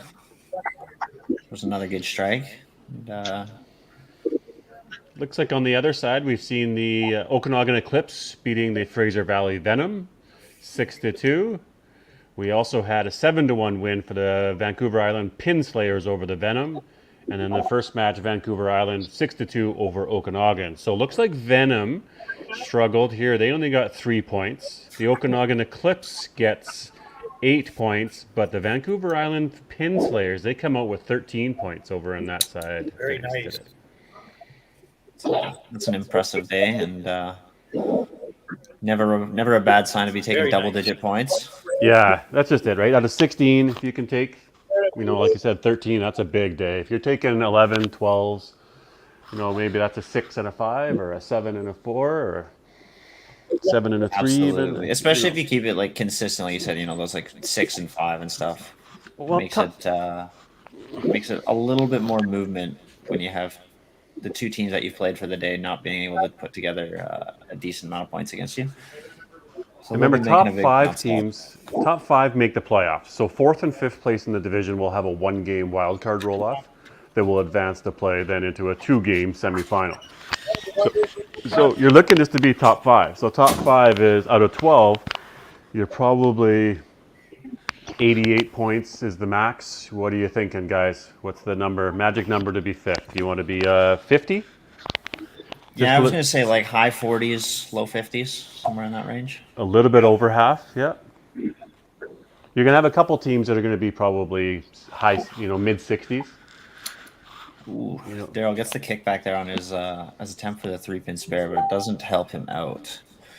But yeah, I think you can't not really complain with being on the higher end. taking more points than you're giving up. I'd be shocked if we'll see it. The team's not going to go 11-0. I'd be shocked to see that. I don't know if we've still got somebody that's even. I think the only ones that have the chance to do that still is the Dream Crushers. Yeah, because they've only played 2 games. Yeah. I think we looked at that. Dream Crushers have played 2 games and they're 7-7. So all the pressure is back on the Dream Crushers. They are the best team in the league. Yeah, they definitely they're the ones with the target on their back now. Yeah. Maybe just like a little bit extra momentum for the next team that plays them to maybe try and put together a monster. There's so many good teams in each division. Earn that win. How you doing, Dustin? Good.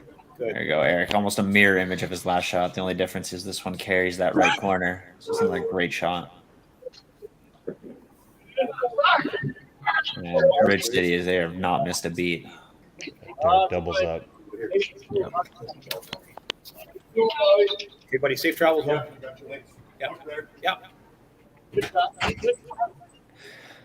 Out of the hand, I thought that one was going to cross over to the right side for Joanne, but it just stayed in that left pocket and shoved everything out of its way.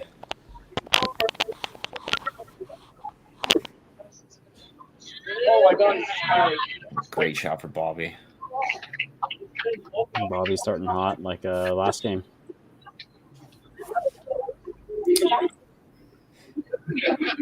This is a better start compared to last game for Derek. He started with 2-0. Yeah. Yeah, but towards the end of that last game, Derek definitely found something that was working for him. Yep. So and it's carried over. It's definitely carried over. They're just rolling with the momentum. Well, this frame is looking good. Yeah. You can see the body language on the mighty Plucks there. They got a snap over. Yeah, definitely. Well, that's where Daryl Belanger here. He was keeping them up with that energy last game. So hopefully we can get a good shot out of him and get them fired up and rolling. They dropped him to the bottom. I see bottom half. Yes. Yeah, I think that that's a good plan. He was rolling last game, and it looks like he's throwing good shots again. Yeah. He likes that slide to the left after throwing a good one. Yeah, I can see why they chose to play on the left lane. He'd be having a tripping hazard. Yeah. Who's trying to get a hold of me here? Scott Holka wants to talk to me. Oh boy.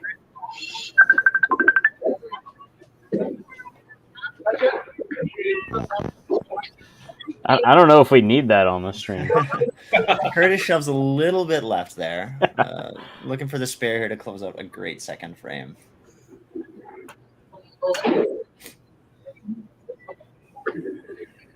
He's video chatting. Holka video chatted the whole team. Al closes out with the spare. Curtis doesn't quite get the kickback. But still, 4 marks. You got 2 doubles. Like great start. That's exactly what you want. Yeah. 4 marks on the Mighty Plucks side too. 4 marks. Both teams running with 3 strikes and a spare. Yep. They're setting themselves up to really get things going early. Yeah.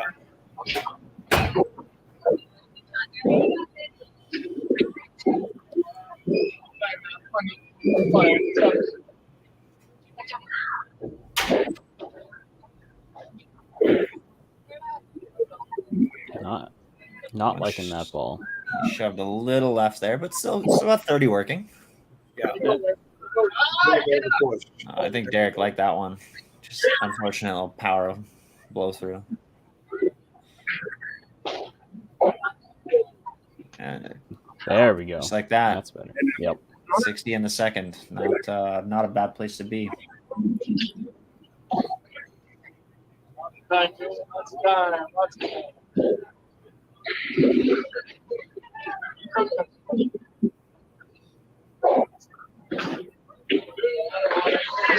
a great shot. Yep. Just turns back over into the left pocket. They're running well. Absolutely. I don't think Derek's missed sparing a chop. I'm remembering 2 last game, and I think he spared both of them there. Yeah.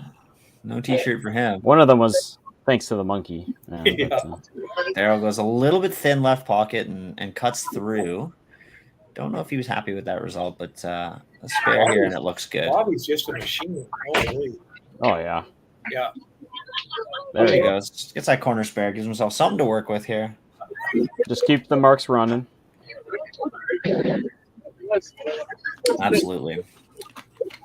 Now you see, like second frame, Darryl Belanger. A little bit of energy with that strike, and the Mighty Plucks started rolling. Yeah. Okay. Yeah, they should be gone by. There he is into lane number 2, and that's a double. Yes. Much better bowling, Corey. See you about 2:30. Yeah, you bet.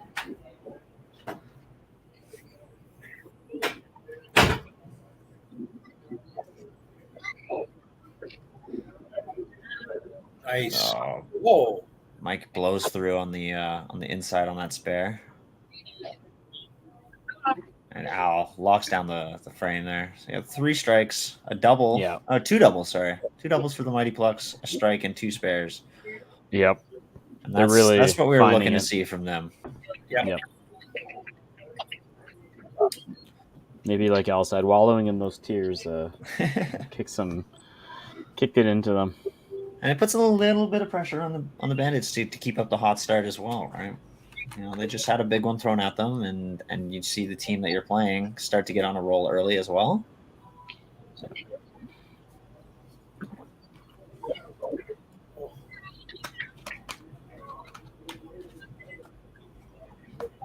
It's amazing how the energy level can change once you get going and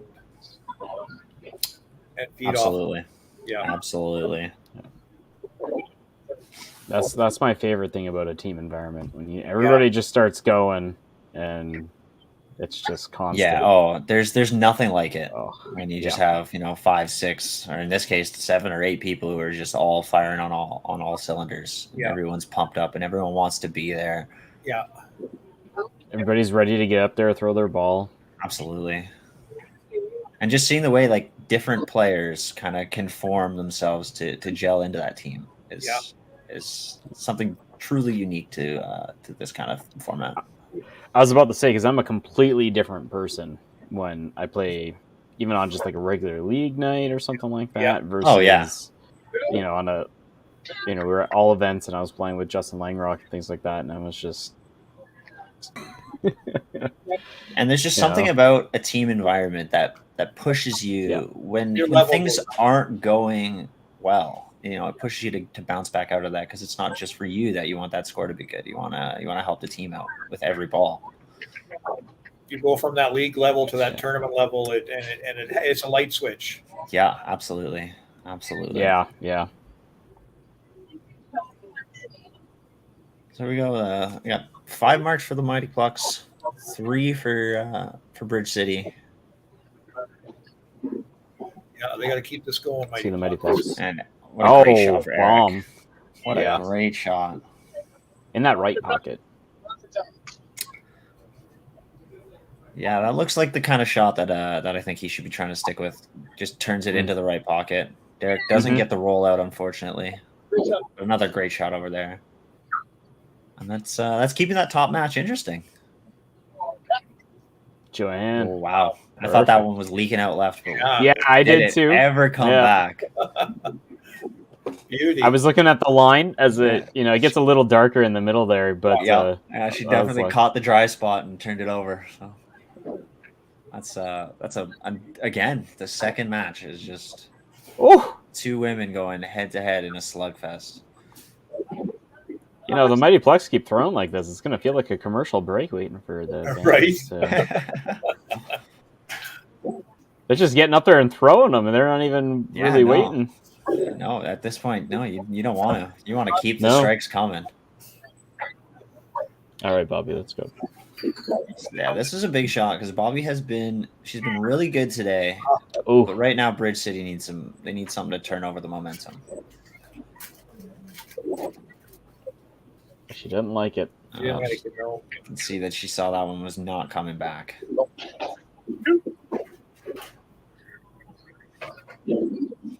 Daryl is looking to pin out here and still stay in the driver's seat a little bit. That does give Danny an opportunity, though. So absolutely. Ooh, uncharacteristic. Yeah, for someone who has been looking just locked in and ready to do, or being able to do whatever she wants to, with not expecting a miss like that.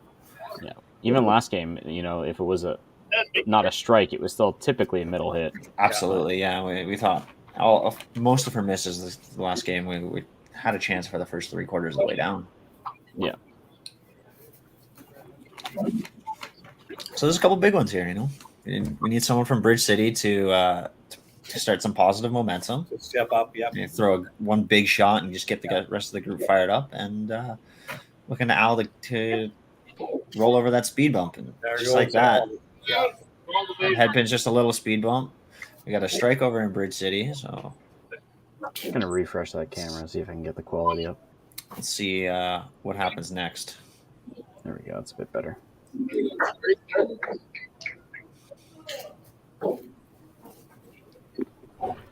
Yeah, 4 strikes and a headpin. Yeah. It's hard to complain about a frame like that. Right. And it just kind of looks like the Bandits are squeezing a little bit. Yeah. They lost that energy level. Really looking for them to kind of figure it out before it all unravels. But credit to the mighty Plucks. They are bouncing back from a game that did not go the way they wanted to, and they are firing on all cylinders. So good for them. Great spare there. Yeah, sitting at 500 after 4 frames and having so many marks up there to count. Absolutely. You got two doubles, 2 strikes. Like there's still so much count available to work with, right? Like yeah.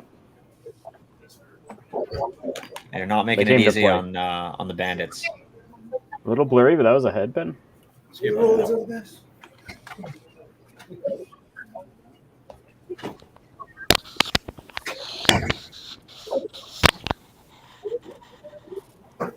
Yeah, I figured we could see a pull there. Yeah, Kara coming in. Yeah, it was about time.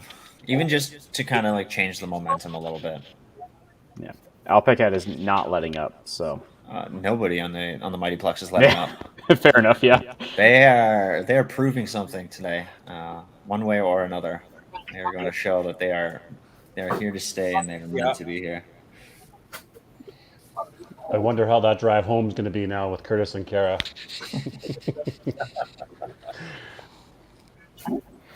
Probably yanked himself, though. Yeah, it was not. I don't think Tracy's there today because she would have been doing the pregame interviews, I'm thinking. Manager for Bridge City Bandits. Yeah, it's it'll be interesting. So yeah, we got Kara in for Curtis there. And let's see if the Mighty Plucks can pile it on. They had a little bit of a wait there. Yeah. Yep. Ooh. So there's the downside to throwing those piles of strikes. Now you got to sit and wait, right? You can't just keep going. The pseudo commercial break. Yeah. You got to bounce back and get this one, Eric, so you cover the count. There was a smart chisel. There's still a 30 count, boys. Smart chisel. That's right. That looked like it might have cut through if he would have thrown that one first. So good job getting the 30. There we go. Another great ball by Bobby. Back on it. Yep. I just want to point out the number 2s again this game. Yeah, that's what I'm saying. The women in the 2-hole are going to battle. Yeah. Join a little wide. It's just a credit to just how deep these lineups really are. There is no safe spot in the lineup where you can just slot somebody in and guarantee a point. So true. Oh, and good half. Shoves the first one a little bit right, but comes back with a great shot for the half. Good first half of the game for Joanne. We'll look for her to keep that going in the after the commercial break. They're used to it by now. It's their 3rd one. Not liking that one. No, he was not a fan. Mike on the other side too, going wide. Oh, it just seems to couple snap. Couple of 5-0s there. Daryl's got a big finish on his ball, I think. Hey, it just snap finishes at the end. Yeah, just he's so upright and then gets it out a little bit so that when it does turn, it just turns over hard at the end where it gets dry. It looks like it's going to be right pocket all the way and then just snaps over into the left side. Ooh, we got Spain, Germany playing now in the World Cup.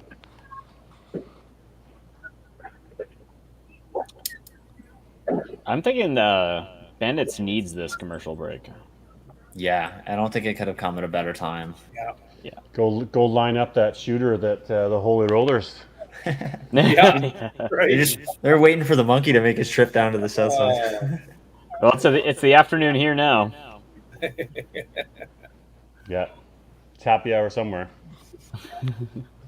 Oh, they're waiting for each other, you guys. Well, that know, I know we joke a lot about Scotty in Mexico, but that sure makes him nice and relaxed now even more for that trip, doesn't it? You know what? Doesn't trust in the team, got a good vibe, and then go and pull off 2 wins. That we wanted to be here, right? Yeah, But, that next drink makes it a lot more tastier, doesn't it? When the team goes and does that. Absolutely. It tastes better celebrating a big day than wallowing if things didn't go so well. Scott's a big part of that team. You know, we joke and kid about him, but he's the one that sort of keeps it all together and sort of. We give him a hard time, just like you guys do at your end. But no, he's a great key to this, right? I mean, he's the one that put the team in to start, right? So there's a lot of teams that have that key cog that you know they may not be the strongest bowler, but they're the cog in the wheel, right? They're bringing it all together and keeping it all going. But he's really bringing his game back too. He's really been fighting hard this year. So Ron played Invitational. Obviously, won his first match in that the Invitational. Yeah. He lost his second match to just a much better opponent. So yeah. That was you, wasn't it? Oh my Lord. That's right. Here we go. We didn't have any fans behind our match. There was like, it was so funny. There was just like every other lane was just jammed with people, and then all of a sudden you come to ours like, oh, there's so much room behind the match. Like, who's playing? Oh, that's DB and Scott. Yeah, nobody's really watching that one. We're talking a little bit about how the commercial break could not have come at a better time for Bridge City, but it looks like both teams kind of fizzled out on the bottom. Let's do that commercial break, and we'll be back in a bit, gang.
Whoa.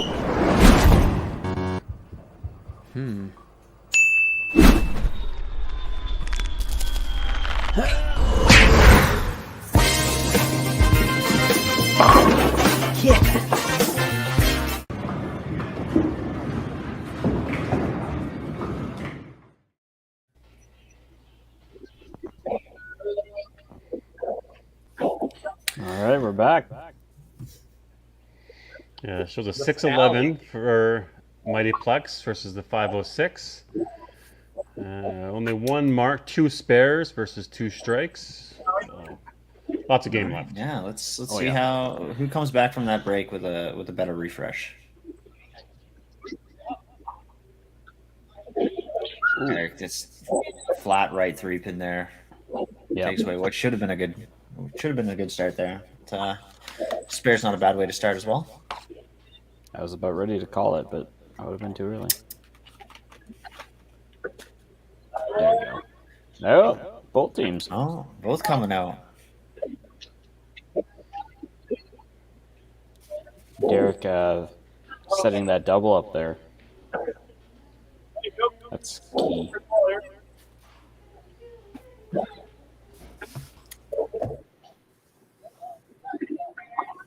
And Joanne liked the break.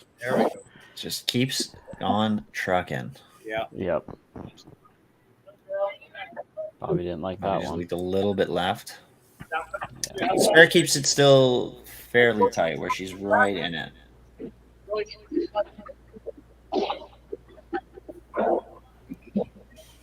I feel like that ball just moved at the end.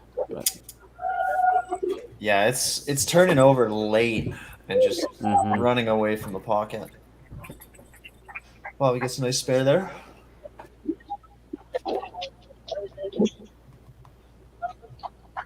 There we go. That's a bit better.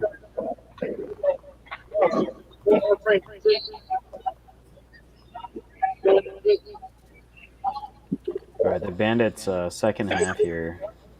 I don't mean the games. I mean the players needs to find their positions. Yeah, that's a good way to start it. Yeah, there we go.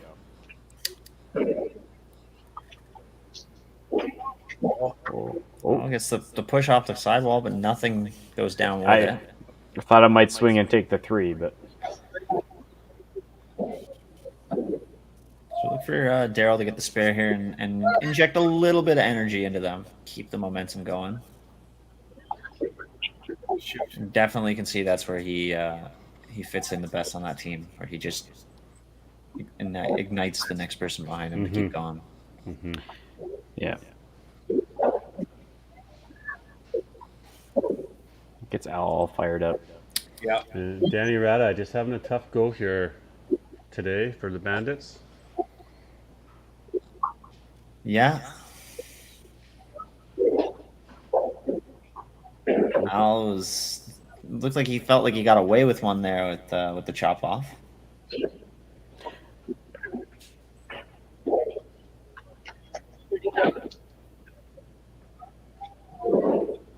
So would you have rather been a 5 and then shoot for the half, or a chop and shoot for the half? Oh, I mean, personally, I think I'd rather shoot for the chop. It's less pins to take out. Yeah. Yeah. Agreed. And there we see he goes and grabs that half, and Kara coming. There we go. Puts together a little something there to turn it over. So again, Timmins, great start out of the break with 5 marks. So Karen mentioned Michelle in for Danny. Bridge City. Michelle's in for Danny. Yeah, I think that's about time. So we had 9 marks that last frame. Yeah, 9 marks. Yep. That's Eric crazy. leaking a little bit left. So yeah, you look at like we were saying, Danny's struggling a little bit, but he's still right there in that match. So I think that's a good time to make that pull and hopefully come away and steal that. Oh, that 2-pin Kickback, but stood. that is still standing. Oh. Wow. Yeah. That'd be an interesting one to see if it was free fall and you got to shoot that. No. That spare changed the dynamic of that first match. That free-piece spare. Absolutely. Yeah. Wow. Wow. Holy. All right.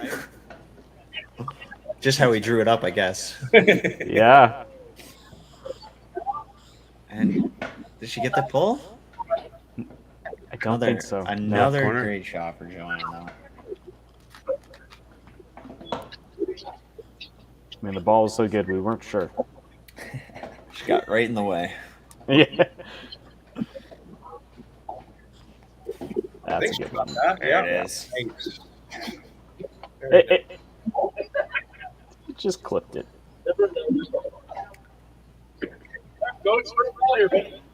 Probably right. Looked like she liked that one pretty early on. Yeah.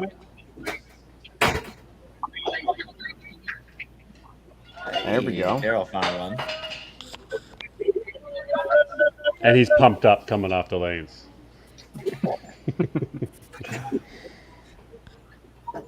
But now, like, that's how I look on regular league nights. oh, I'm the same way. Like league night, I look just so.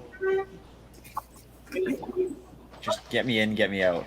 But once it comes to tournament play or pro league or something like that, yeah, exactly. It's almost dangerous to be the first one to get the high five when I come off.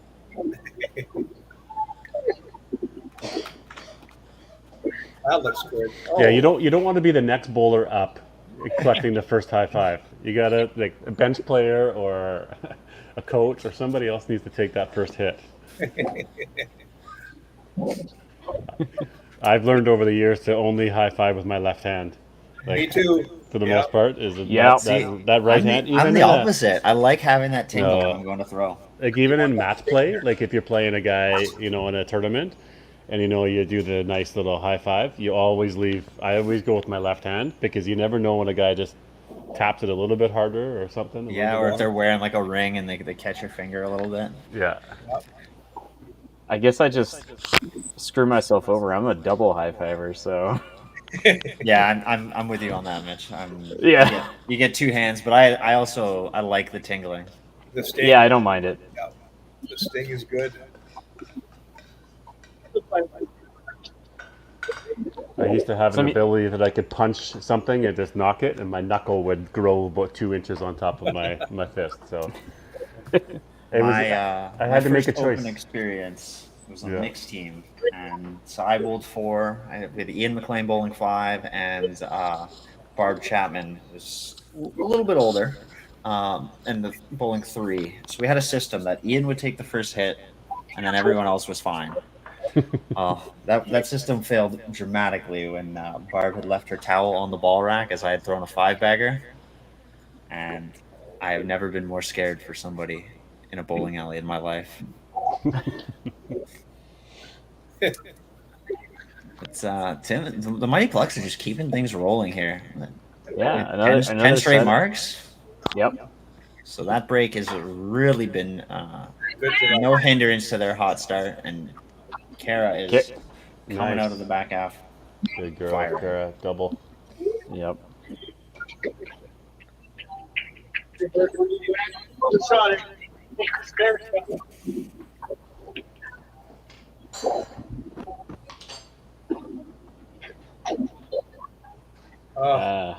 That's the first one that hasn't leaked left. It didn't quite make its way back up. I feel like the approach was just off. It looked a little fast. He wasn't done swinging his arm. Much better. And look at that. Back-to-back 3-pin spares. 2-pin spare, 3-pin spare, 3-pin spare. He's killing us, buddy. Maybe not the most efficient way to get some count, but he's putting those spares together and keeps the string of marks going. Just passes it on to the next person. A solid 180. That's when you complain on Facebook about having a mark in every frame, but you only ended with 250. And Joanne blows it out in the right pocket, and probably should have been a strike. Just breezes past that left corner.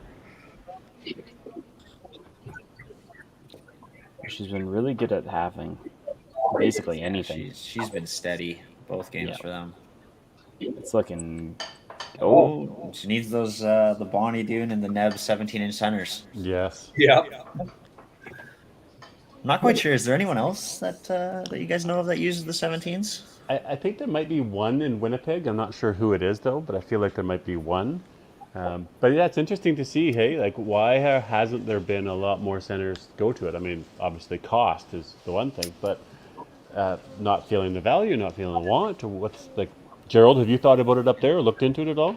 Only a little bit, but you know what? When we took the bowling alley from, took over the bowling alley, we were with what we did to the lanes. 400s were starting to come, the big 3s and things like that. And I thought about that. I would love to do that actually, because that's why bowlers bowl. They love that, product or the finish that they're having. Personally, right? I am not a fan of the 17-inch center. I like it the same. I like it at 18. I would prefer to leave it. I like the 18 with the black base. I think that's the best, like the sweet spot. Yeah. Why do you say that, John? Obviously, I mean, I throw the ball really hard, so I don't really need the slider that much. But I've had a few times where I'll get like a 3-pin kick off the wall and not touch the 2-pin because it's just in that 1/2 inch. Yeah. Right. So, I don't know. And then just there's something so deflating about going for a corner pin spare and you miss it on the outside, but you leave the entire ball on the lane. Right? Yeah. It takes the wind right out of your sails. Oh yeah. I understand what they're doing with it, and it's definitely not meant for somebody who throws the ball the way I do. Yeah. But no, I like the 18-inch centers better. You know, and obviously we've documented the Bonnie Doon and talked about that, about, you know, the high scoring and whatnot, what that did for that league. And it really, coupled with just Bonnie Doon, has always had fairly good pinfall. And then with the 17s, as that league started, you'd have 6-baggers, 8-baggers, 7-baggers. It was just a nonstop, guys averaging 300. And it's funny because it took it from like, oh, this is awesome, just having really high scores, to being like, it's not even fun anymore. You know, the guys like the challenge. They like the, you know, competition side of it, and just for them to be able to, you know, which is weird because, you know, it's a fine line. Like when it gets to that point, and it's almost detrimental to miss, right? Like, when the scores are that good, and you go up and you're counting 20 on a spare, when it's well, we go do open qualifying, and I think your 15th, 17th spot, you're averaging 285, 290. Yeah. You know, that's that's a huge. tough hole to come back from. Dude, so I mean, you have 10 guys that are already almost locked into the team, because you're not going to have that much of a distance on the next day at the different house to try to come back and try to make up that ground. Like, it's so hard to not. Like, you got to be that good. So I don't know what the answer is. I mean, it's neat. It's different, but. Well, the mighty Plucks, they're actually off the hook here because of the Bandits. They're struggling in this spring. Yeah. Yeah. So we've seen that the string of marks come to an end, but they still have 9 and 10 here to get it going and to really put the hammer down. Like you said, they kind of let them off the hook a little bit, but Bridge City did not take advantage. They did not at all. There's no marks up there right now for Bridge City. Kara could get this one. I think that's a huge spare right there, because not only is it their only mark, but it just kind of turns over and gives a good little run at the bottom score that she's making up some ground on Al, and she throws the spare, and she's right there, or she throws a strike right next. She's right there in that match, right? Exactly. Makes Al certainly think about it, right? If she opens there, it's like, I got a 30 or 40 pin lead with 2 frames to go, a little bit more comfortable than a potential 10-point lead. Absolutely. There we go. Ooh. Eric finds it. Eric finds it, and that's a great time to find it. Yeah. So he's 214 and 8. So he's now ahead in his match. Oh. Chop there for Derek.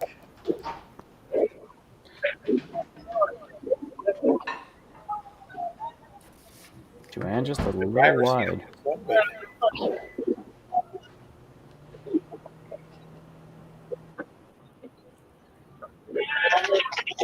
Nice half.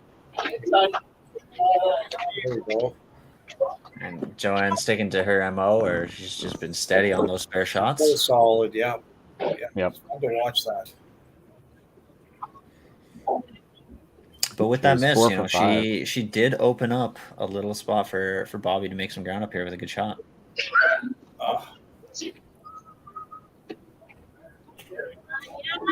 there it is. There's a good shot. Yes. And you can't help but feel for Darryl on the other side here. Every time it looks like he's about to figure it out, he just something unsparable to shoot the momentum right in the foot. But he's still up in his match, and could be exactly. Up, like Mike needs the strike here, strike spare.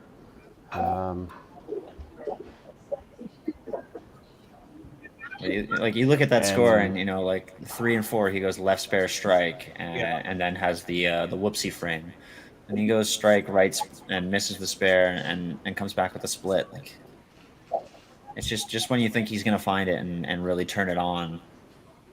Even the first two, starting Yeah. with the left and then the second ball in the second frame, still on middle, but Yeah, wait, it just looks like, one step forward, 2 steps back right now.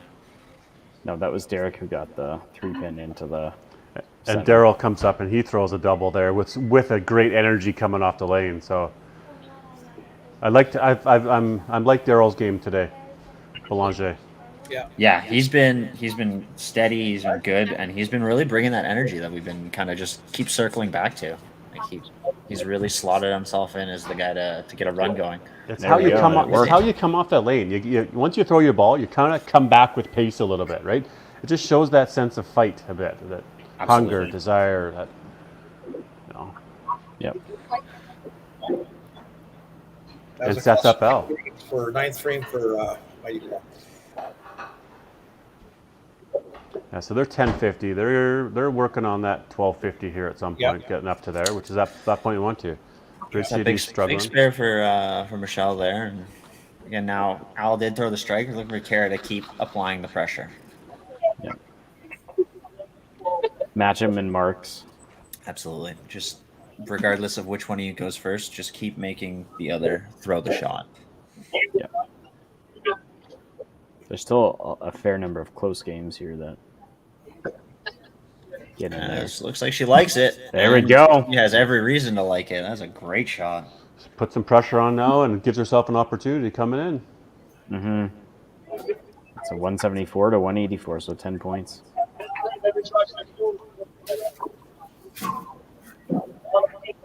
They've each got 4 marks going out, so that's Yep. it's wide open. Daryl's got the double, but again, Eric leaks one a little bit left there. Yeah. Just looks like the way with his style, there's such a fine line on that timing. And again, we push the 2, but it doesn't fall.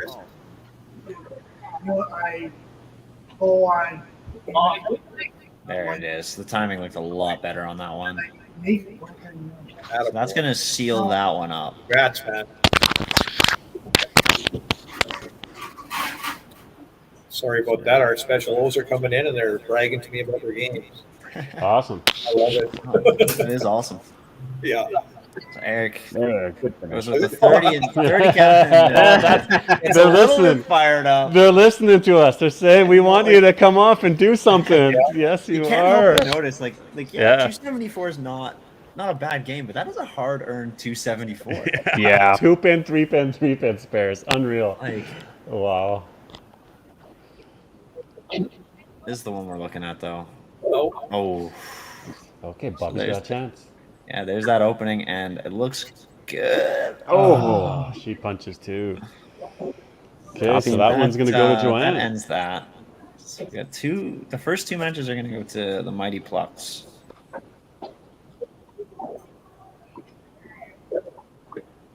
You know what? Do we remember what Al said here before?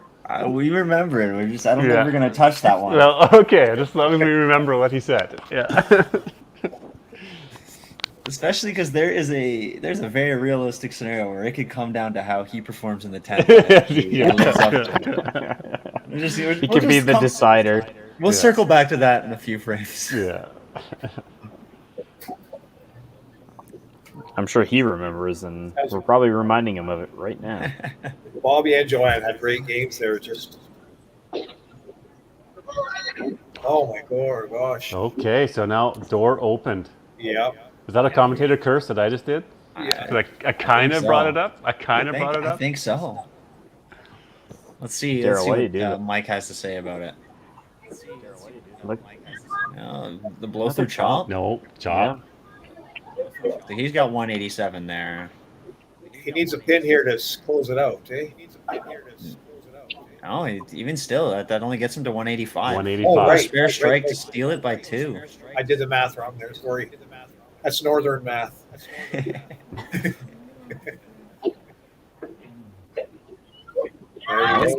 Fair. Wow. All right. All right, let's see. Is there the commentator curse?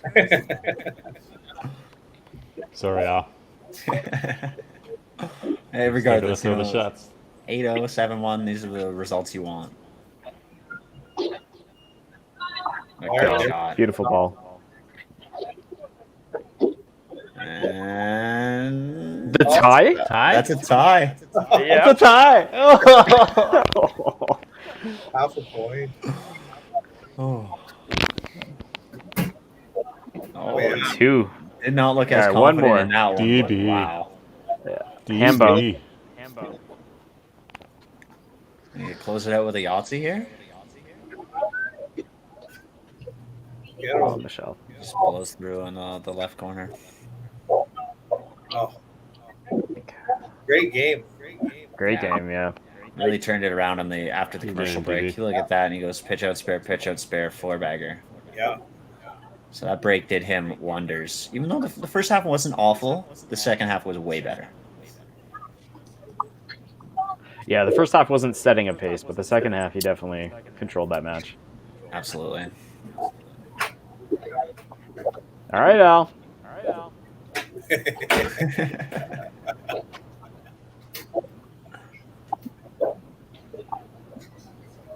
Oh. 7 count. So he gets the 7 count. Again, with Midtown, it is not out of the realm to see that spared, but we're looking for Carrier to apply that pressure again. Nope. Oh, through the hole. Kara, Kara, big. What a connect. fill. Yeah. What a fill for Kara. Yeah. We've seen a good one today. Well, that makes the conversation going home okay, a little bit better. Yeah. Does it make it better, or does it make it a little bit? Yeah. I should have been in from the beginning. Yeah. Maybe throwing So that was a friendly 218 jabs. for Al. That's with the 1230 total. So 6.5. 6.5. Yep. Yeah. Nice ball. Good finish, Kara. Yeah. What a fill. Again, you a double corner spare, and then she's working the triple right now. Let's see the ham bone.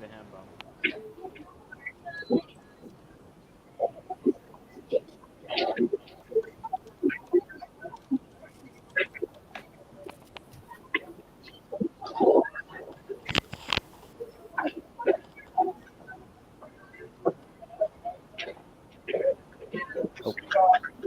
254. Yeah.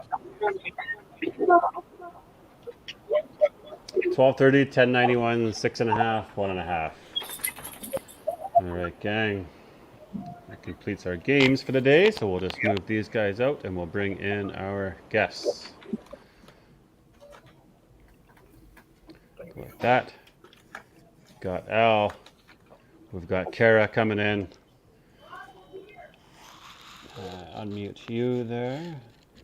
Kara, you're on mute. You'll have to unmute yourself. Al, we'll start with you. Hey, good solid win. 6.5. It's not the 8.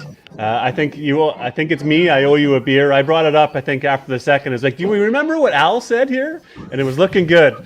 And then unfortunately, not the finish. But hey, a win's a win. 6.5's a good game, isn't it?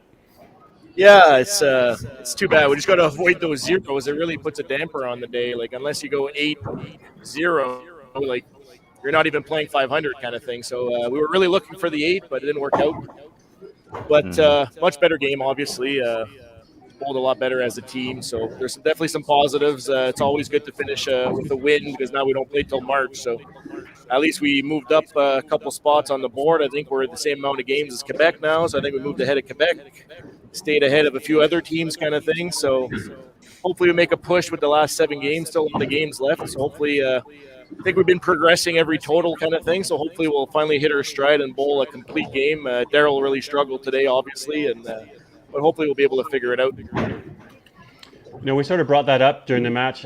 How's it going to be? Obviously, every other team is going to get their games in, and they're going to likely fall down in the standings, although you'll have games in hand. Does that play on the mental side of things, or how are you going to be able to tackle that with the team? At the end of the day, we can't control what anybody else does, right? We can only control what we do and the points that we put up. So right now we're at whatever it is, 12.5 or whatever. It's if you look at the totals, we're 2-2.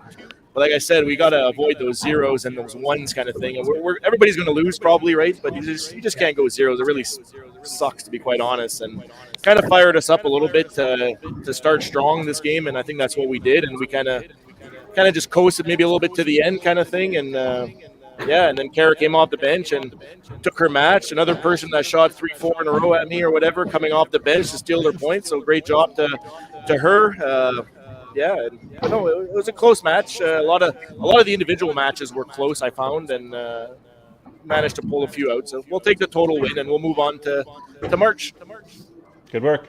And Kara, over to you. Like Al says, you came in there. I think you had one head pin, and then all of a sudden things just started rolling down. Feels good for yourself. I'm excited about coming in on Acre spot. I've taken Curtis's spot. It's a luxury to have somebody. It's a luxury to have someone come off the bench and go and just pile on. So. Yeah, lots of head pin problems at the end there. Yeah, and how's the team feeling? Obviously, a couple of losses here today. Tough to sort of take, but you're in the league, you're in the matches. You definitely played better today, and an opportunity to continue to improve and get better, isn't it? Thank you. In a month till the next match. Appreciate it. Keep working. Keep working. Well, good stuff. Well, thanks everybody for joining us. Thanks Al for sticking and doing double duties. Kara for being on this. I know you got to drive home. And there we go. Week 7, 5PL in a wrap. So thanks for joining us. Close the door. Close the door. Close the door. Guys. Thanks a lot, you guys. Yeah, great playing, guys. All right, Al. We'll let Al and Kara roll out, and we'll wrap it up here with you. Thanks, Kara. Chat later. Well, gang. Here we are. What a solid day. 5PL. Thanks for joining us. Great week. Yeah. Thanks for having me. You Lot of guys. good bowling. I got to see somebody who had a shot at the perfect game. Yeah. Don't see that very often, so that was pretty good. Yeah. A lot of big scores, a lot of good fills. It's good. And a few stumbles. I learned some new lingo from you guys, you young guns. A lot. Have we seen? I think Ryland last year maybe had a 10-bagger. He had a 400 against us. Yeah, he threw a 4 against us last year. Yeah. There's a lot of positives to go into that little 1 week break for the Manitoba Open next week. That's right. Manitoba Open next week. WCBT Tour event. Lots of players coming. Should be another shining moment. So 5PL's not back here for a few weeks. And we'll probably by then have a whole bunch of stats package and high averages and high games and points and totals and stuff like that we've been working on. So we're in a good spot. Yeah, it just gets better and better every week. You bet. Well, thanks, crew. Thanks to our tech guy, Mitch, for handling all the camera work in the background. That's always a lot of work. And John and Gerald for joining us on the commentary. I appreciate you having me on board. Anytime. It was great. Good stuff, gang. All right. Take care, guys. Okay.